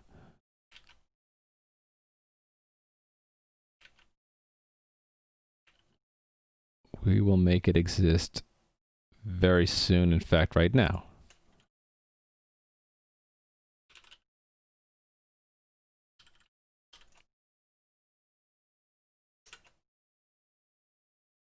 Multi-cursor attempt failed there. All right, what's next? Illegal character and scheme.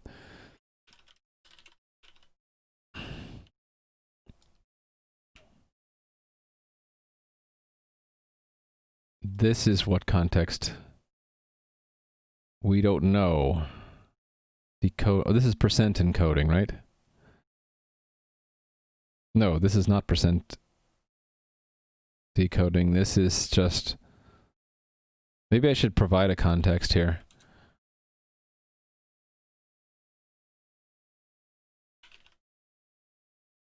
Yeah, that sounds good to me. So then here I can say context query or fragment. Will we actually know which one? Maybe I forward a context here. Actually, I will know. Yeah, so this should be given a context too.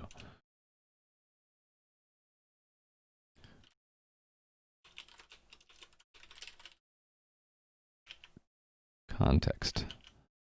All right. So this should be comma context fragment, which isn't defined yet, but we'll get to it.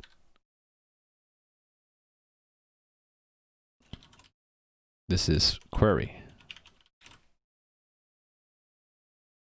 All right, I need those two contexts defined. Fragment and query.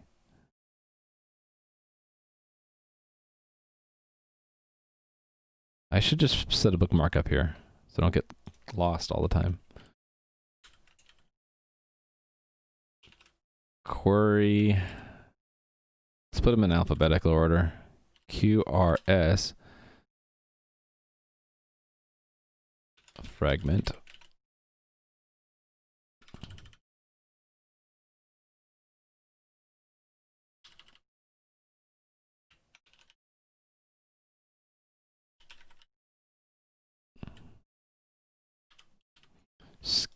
Query, and then scheme. All right, down here again. Oh, did I? No, this is fine, right? Okay, so this should be context user info, right? Which we don't have yet. And then up to my bookmark.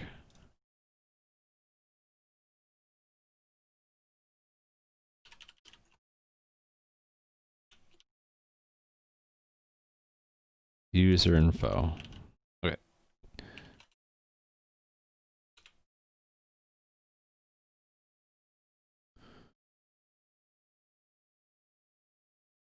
Okay, where are we down here?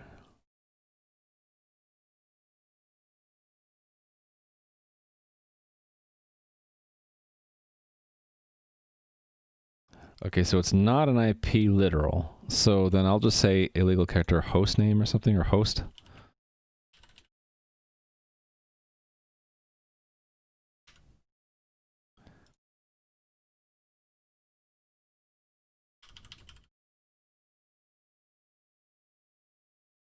Host. All right.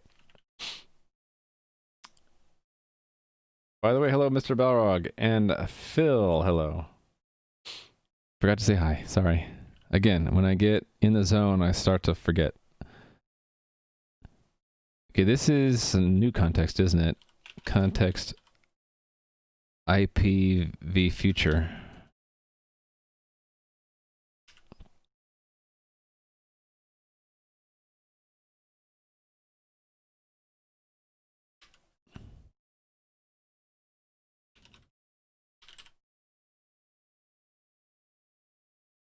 Copy paste, IPv future. A lot of this is tedious, so I stopped talking. IPv future, I guess. Doesn't exist yet. It's from the future.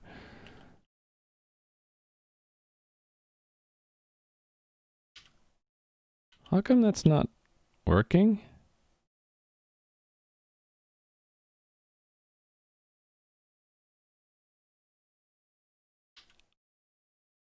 It's there.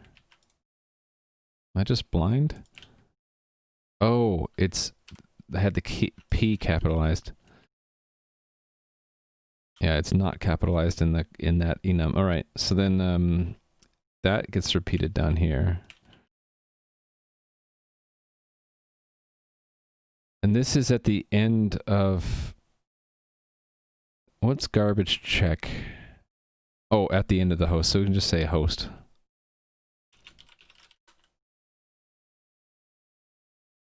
All right. And this is port number, right? Actually, what if I was gonna say, what if I just forward, like, question mark on this parse, right? But I do want to intercept it. But I could forward, I could put it, I could say illegal port number and then put in the error. So then I want to probably just turn this into a match, right? Match port. Okay, port, then it's that.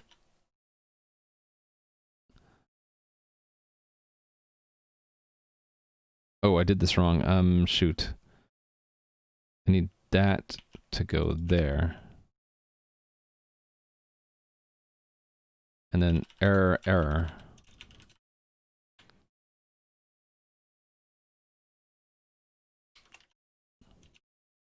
The whole point of that is I can make the error part, the source. And then define that. Down here.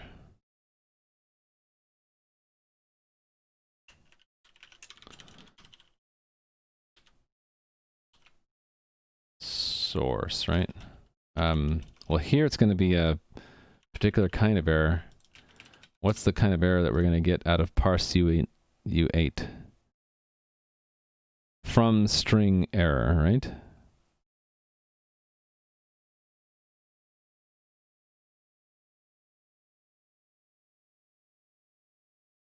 FERR. So it's going to be an... It's going to be U16 error? Is that right? U16 from... Or is it from U16 error? From string?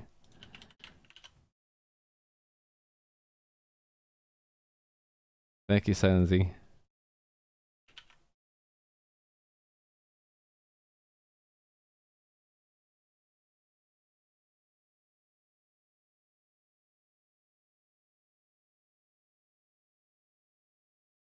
Struct num parse int error. Okay. I should use the specific type that I know it is, right? And that should make the compiler happy down here. Yes.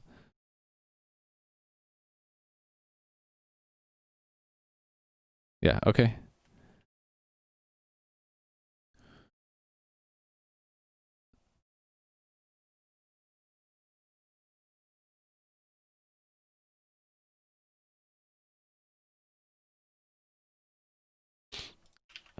Percent encoding, error, illegal port number.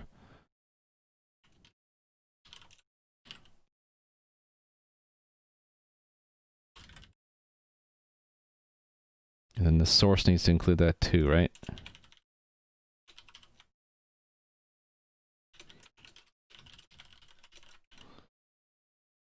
All right.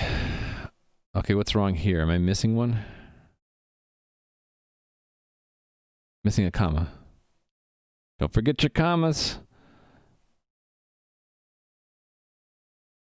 Okay, I need a context here.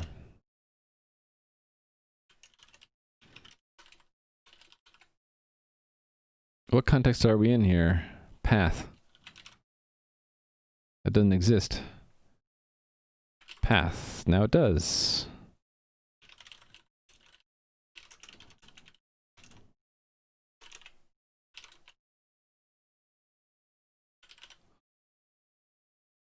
Alrighty. All the way down here. Okay, all of these. Now I can put the context in here, right?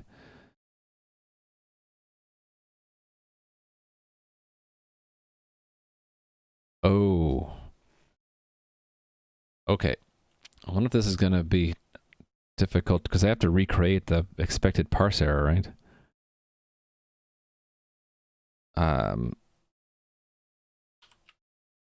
Context IPv4 address, right? See if I get them right or wrong.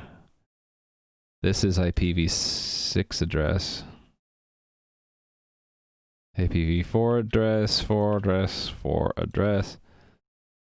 This is host, I think. Whoa. Didn't see that until I did it 4 times. Okay. I think this is host. I think these are all host. Let's see if I got it right. Run the test. Nope, got one of them wrong at least. Invalid digit. Oh, I thought that was a port number. Ah. Yes, so,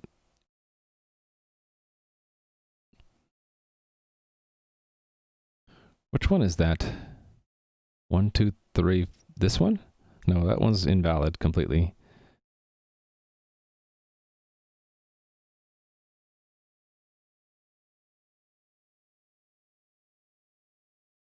Oh, where it doesn't have that, so it's this one here. Okay.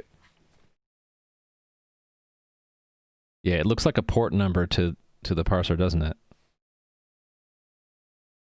Because there's no leading brackets, so this looks like a host name port number. So why do I have all these weird cases then?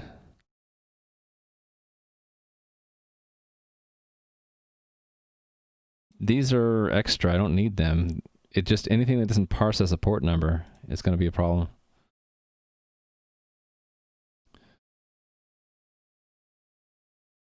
Port. You know, it's going to be illegal port number.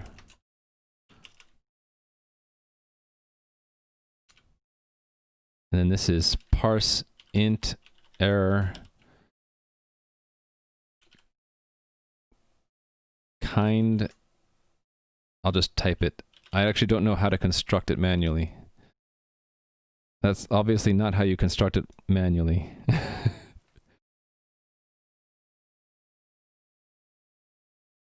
All right, I have to say standard num.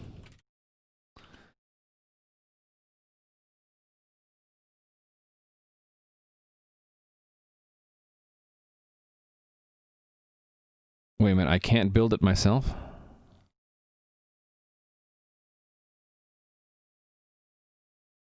Change visibility of parse int error kind to pub? What?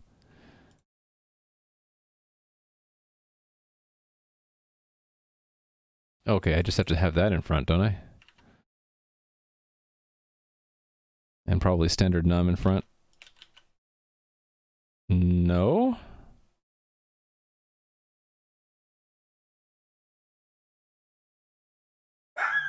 Yep, someone's at the door.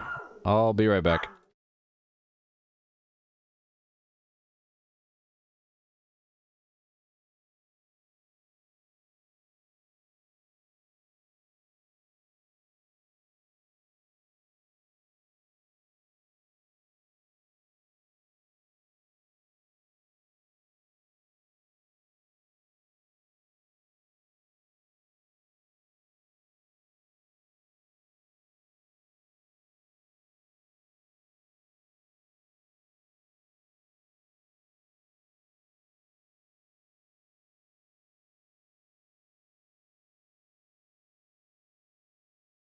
Someone wanting to use the water hose.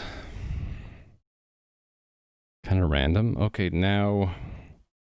Why can't I use this guy? Use of unstable library feature, int error matching. It can be useful to match errors when making error message for integer parsing. What, I don't have access to that? Is that what it's trying to tell me? Yeah, it isn't a question I get every day. No.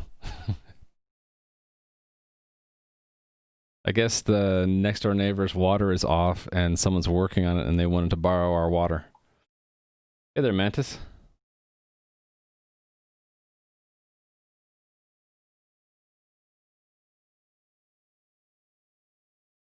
Is it just because it's marked unstable? What does this even mean? It can be useful to match errors when making error messages for integer parsing.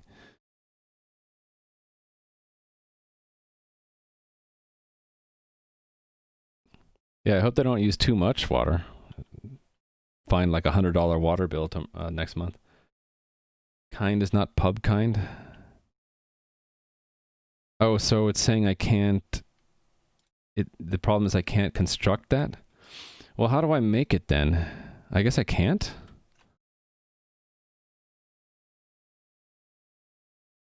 I can't make an expected error then? Is that what it's trying to tell me? Well, that's a bummer.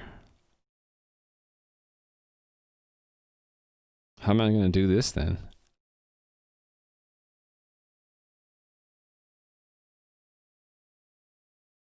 Yeah, but the whole thing is a whole bunch of things that we then do assert equal on.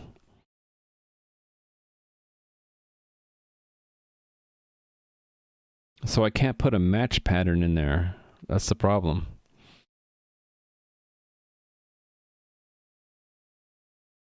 I guess I can pull that specific vector out. Like, that's the only thing I know how to do right now. Let's just do it. So we'll just have a special case here with a, this is a special case because, can't type right now, standard num doesn't trust that we know, trust that we're good enough to make our own parse int error values. Feels bad, man. All right, so then I have to duplicate some of this code. Well, at least this line, right? And then I have to I can't use an assert outside, can I? I suppose I can do an assert match.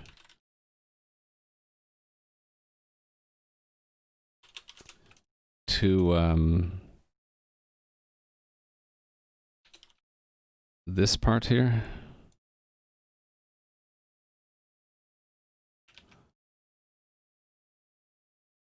And then just do that and say true.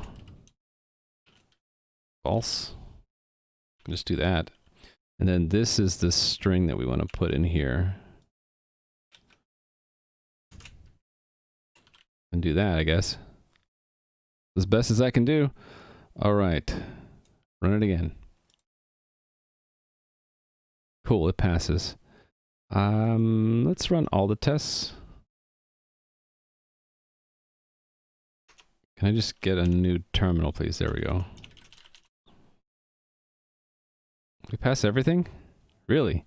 Is that the only place where I actually have a bad port number test? That's not very good. I should have more bad port number tests, shouldn't I? I thought I did. Yeah, I did right here, right? I had a 355... Yeah, this one. Oh, but I didn't check the specific error. Okay, so here I can be specific, right? So I can... basically, the code I just wrote, I can just copy...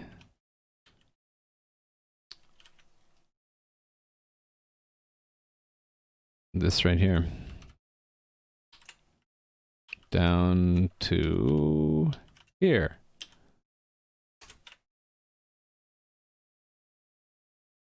There's got to be a cleaner way to do that, though, right? That looks ugly to me.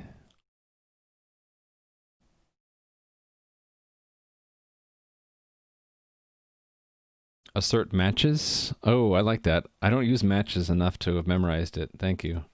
So I could reduce this to matches.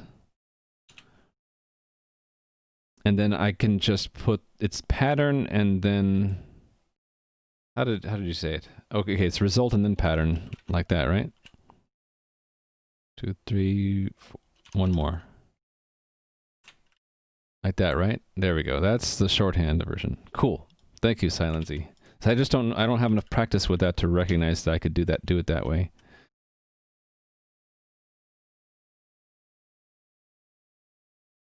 Port. Right here. Paste.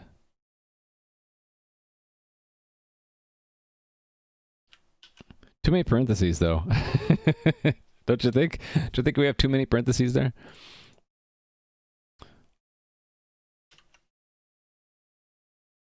Cargo test. Everything works. All right. I think I'm going to go back to searching for errors again.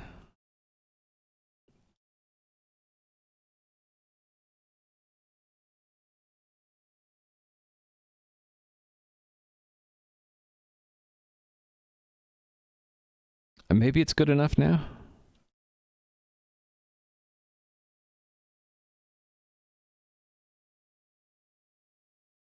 I suppose so, right? These errors are all like good enough. Too many double colons, illegal character in IPv4. I don't think our dog approves of the worker using our water hose for next door. Something tells me that the dog doesn't agree. Invalid decimal octet. I think I'm happy with this. Yeah, I think I'm happy with this. Okay, so then I'm going to check that, and then I'm going to change all the error stuff to use this error by popular demand. So what did we do here? We made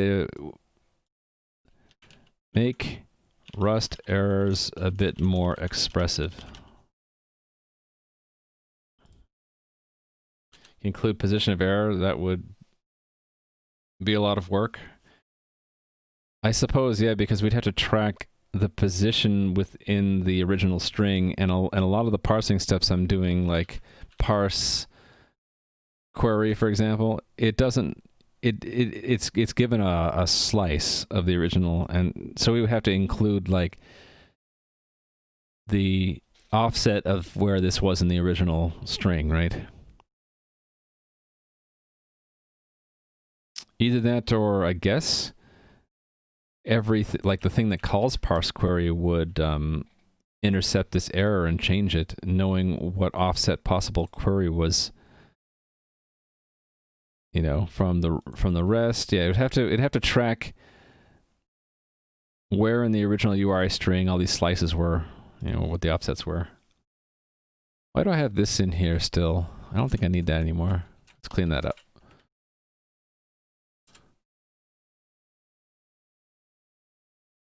All right. Okay, so I should check that in, say, minor, I don't know, white space and comment cleanup. Really don't want to put a lot of thought into that when I can just hit commit and go and move on. Okay, I'm going to use this error. So I did a little bit of homework in that I looked up what this error is. And I know that I will need to go to my cargo toml and say this error equals, and then I have to find out what is the current version of this error, because we want to try to use the latest version, right? This error, it is, oh, they're at 1.0? Neato. 1.0. And then that, the cargo check down there is telling me it's bringing it in. So let's look at how we would use it. So I would, again, you're gonna bark, huh?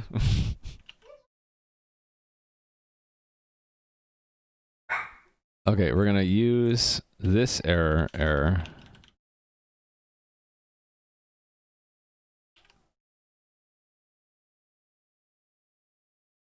Okay, why did that not work? What's this error that's telling me?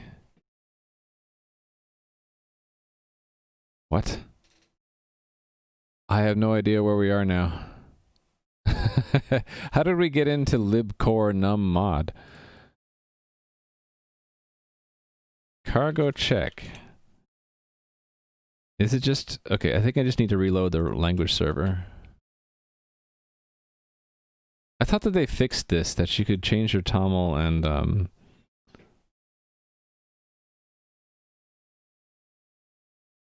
Why is it marking this as an error?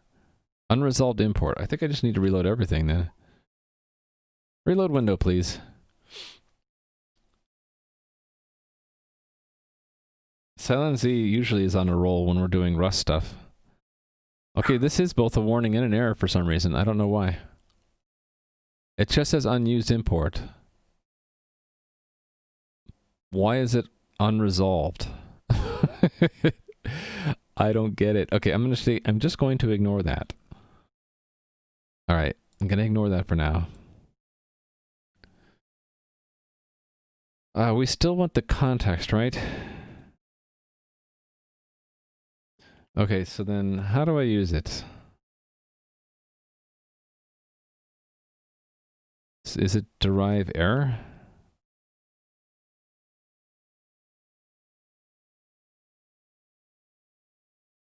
And then I have to annotate the errors with the strings. Okay, that makes sense.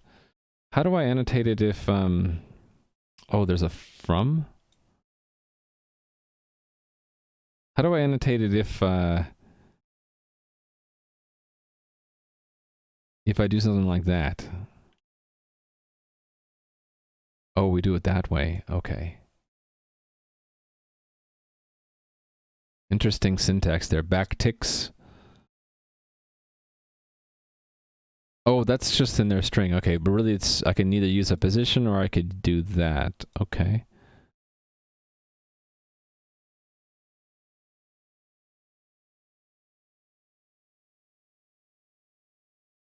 I forget what that means. Okay, anyway, not gonna get too caught up in it. I just need to take these strings then and put it here, right?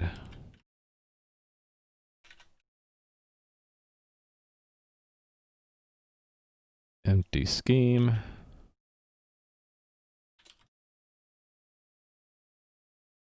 Illegal character.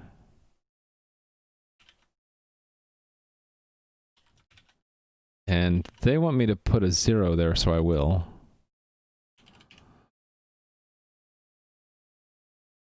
Illegal percent encoding.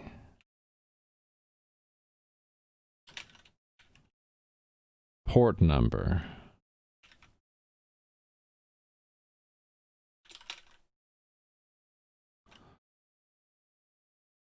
Truncated host.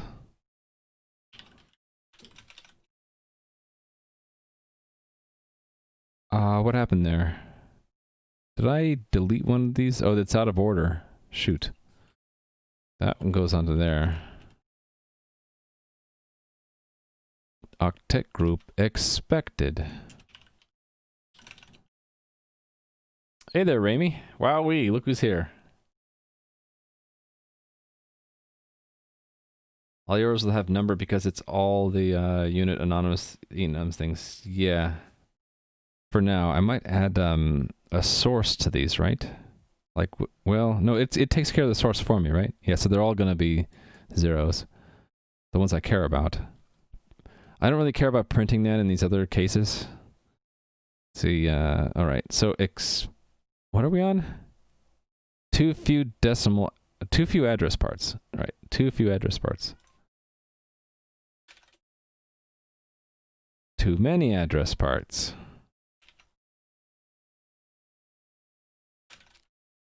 Too many digits. I need to review that one because that seems kind of vague. Too many digits. What does that mean, right? Too many double colons. This should say something like too many double colons in IPv6 address or something. In IPv6 address. Where do we use too many digits? Oh, for IPv4. It's all IPv4, right? Yeah. Well, hold on. No. Not necessarily. It's all in IPv6, actually. Yeah, so it's IPv6 address groups. Too many digits in IPv6 address group. Well, address part? Yeah. Too many digits, Watson. What do they mean? Yeah, exactly. We're parsing URIs.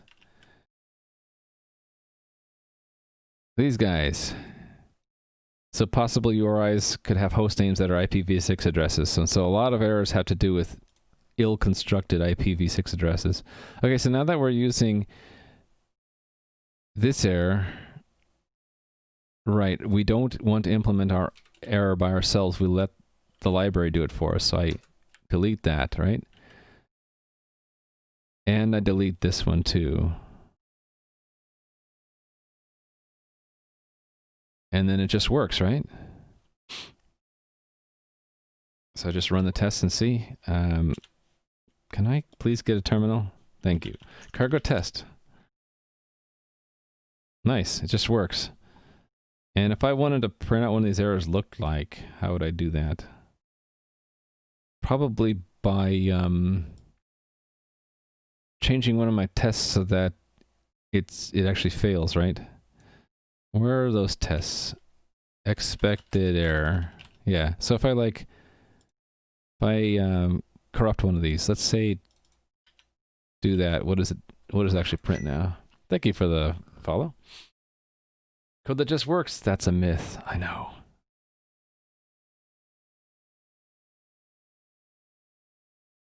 Yeah, well it does exactly what it used to do. What about one that has a source? I want to actually see what that prints. Which one of those had a source? The like bad port number?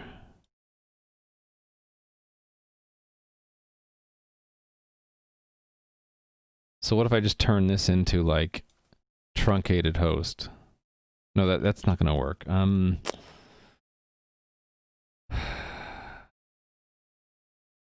I guess I could just do debug. See what it does. When I run test, it doesn't actually... Oh, it does print it. Okay, well, it does what I want. It handled the source for me. Right? Or is it that,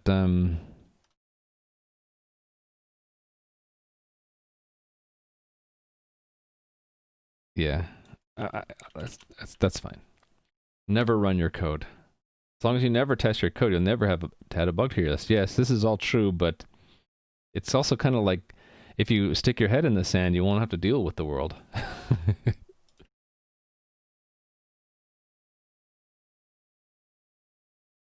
Okay, I want to do the same thing in this module too, right? I want to say derive error from these.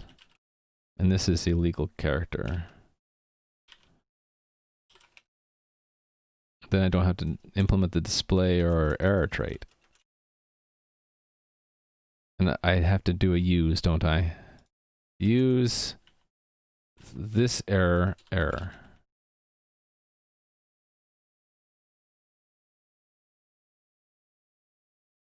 Again with that strange error, which is not which isn't an error. I had to reload again for it to go away. There's some bug in the Rust language server, I guess. Oh no, it's back. What's it trying to tell me here?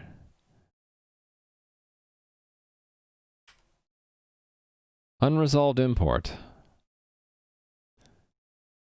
It is resolved though. Reload, please. Okay, I don't know. It's messing up. Rename my error struct. Why should I rename the error struct? Because is that confusing the language server? Rust is fine with it. If I rename my error struct, I have to rename it elsewhere, right? Errors. So I'll have to rename it in a lot of other places, right? Right down here. I don't think that's it because we're still getting that.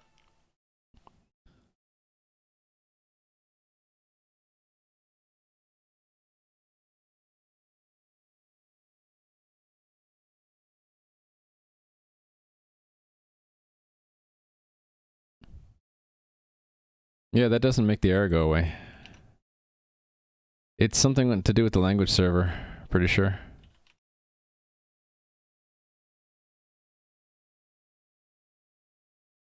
Yeah. Who knows? That's going to be annoying though, isn't it? That,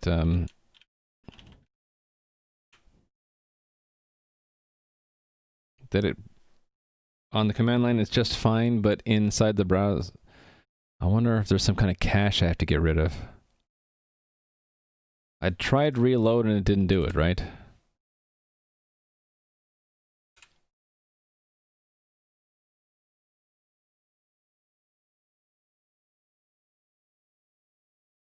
Yeah, at first it was fine, but then it popped up unresolved import. What if I do that? Okay, what if I try closing it completely?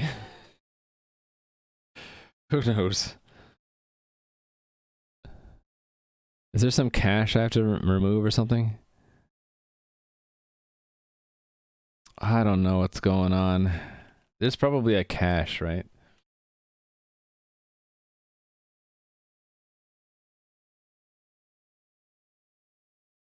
Who knows where such a cache is? Maybe in my cargo folder? I don't know. Should I just do a quick Bing search to see if someone else has run into this problem? Rust. Technically it is what? Unresolved import?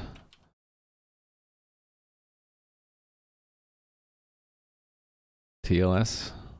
Oops.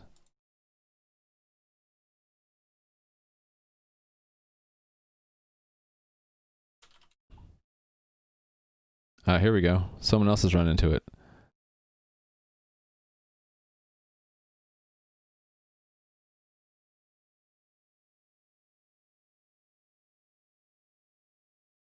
Executor map setting needs to be changed. What?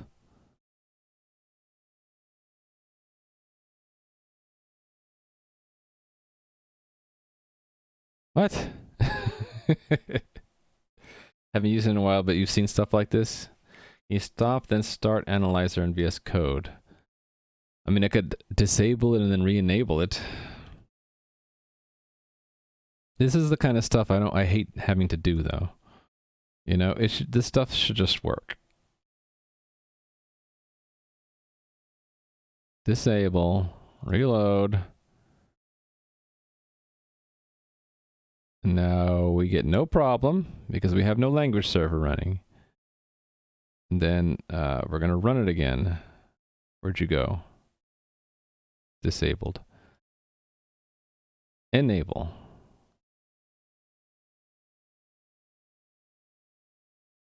And it's back.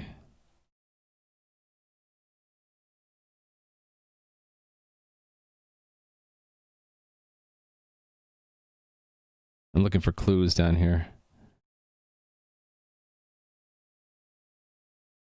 I mean, I don't see anything obviously wrong. Who knows? Maybe they'll fix it later. I'll just ignore it for now. Cargo clean. We can try that.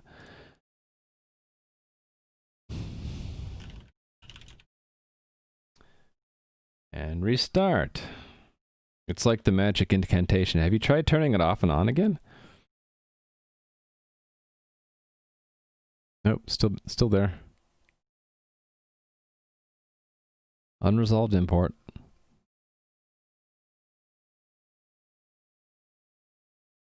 What if instead of doing a use, I did a this error? Are you allowed to do that?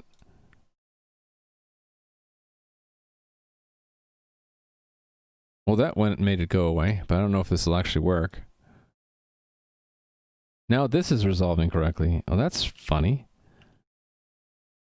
Is it just that? No, now that's back. What?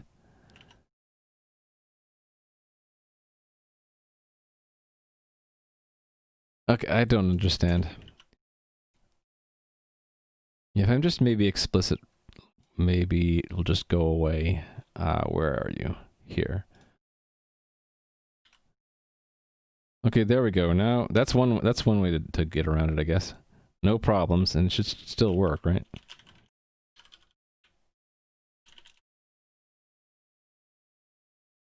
Yeah, okay. So maybe I just do that. It's only one place. I really don't like doing uses anyway. I'm only doing those uses because, well, hash set I'm okay with these days. Try from, I need that in order to get the try from. And it's really, really clumsy to do it without a use. Why do you have macro use? Because that's what the documentation for lazy static said I had to do. Is it old? Let's look. That's on the list of things to look at today. Oh, you know what? I'm late to go pick up my son from school. It's 2:30. Yeah. I'm gonna have to call it here. So I will be back in... Actually, I'm not sure. Yeah, I gotta call it here. I'm sorry. But yeah, the reason why I was using the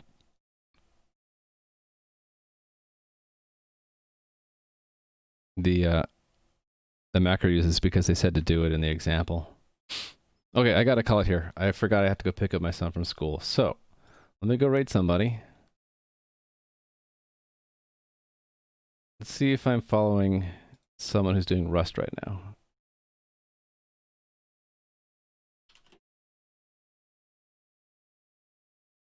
The Primogen. Could raid the Primogen. But he's not doing Rust today, is he? What's he doing? He's just chatting today. What if we raid Chris today? He's not doing... Oh, yeah. He's not doing Rust, but he's sort of a friend of the stream. Maybe we'll just raid him. Yeah, see you, Crumpet. Yeah, I gotta run. So I'm just gonna raid and run. CM Griffing. There we go. Starting the raid. I think he might be doing a team meeting right now. So my apologies if he's not coding at the moment we're raiding him. But yeah, I really gotta run. So anyway, as soon as this is going, yep. Thank you for being here. Sorry I have to end abruptly, but yeah, I gotta go pick up my kid from school. See you guys probably Monday. All right, have a good weekend. Bye. Bye-bye, bye-bye.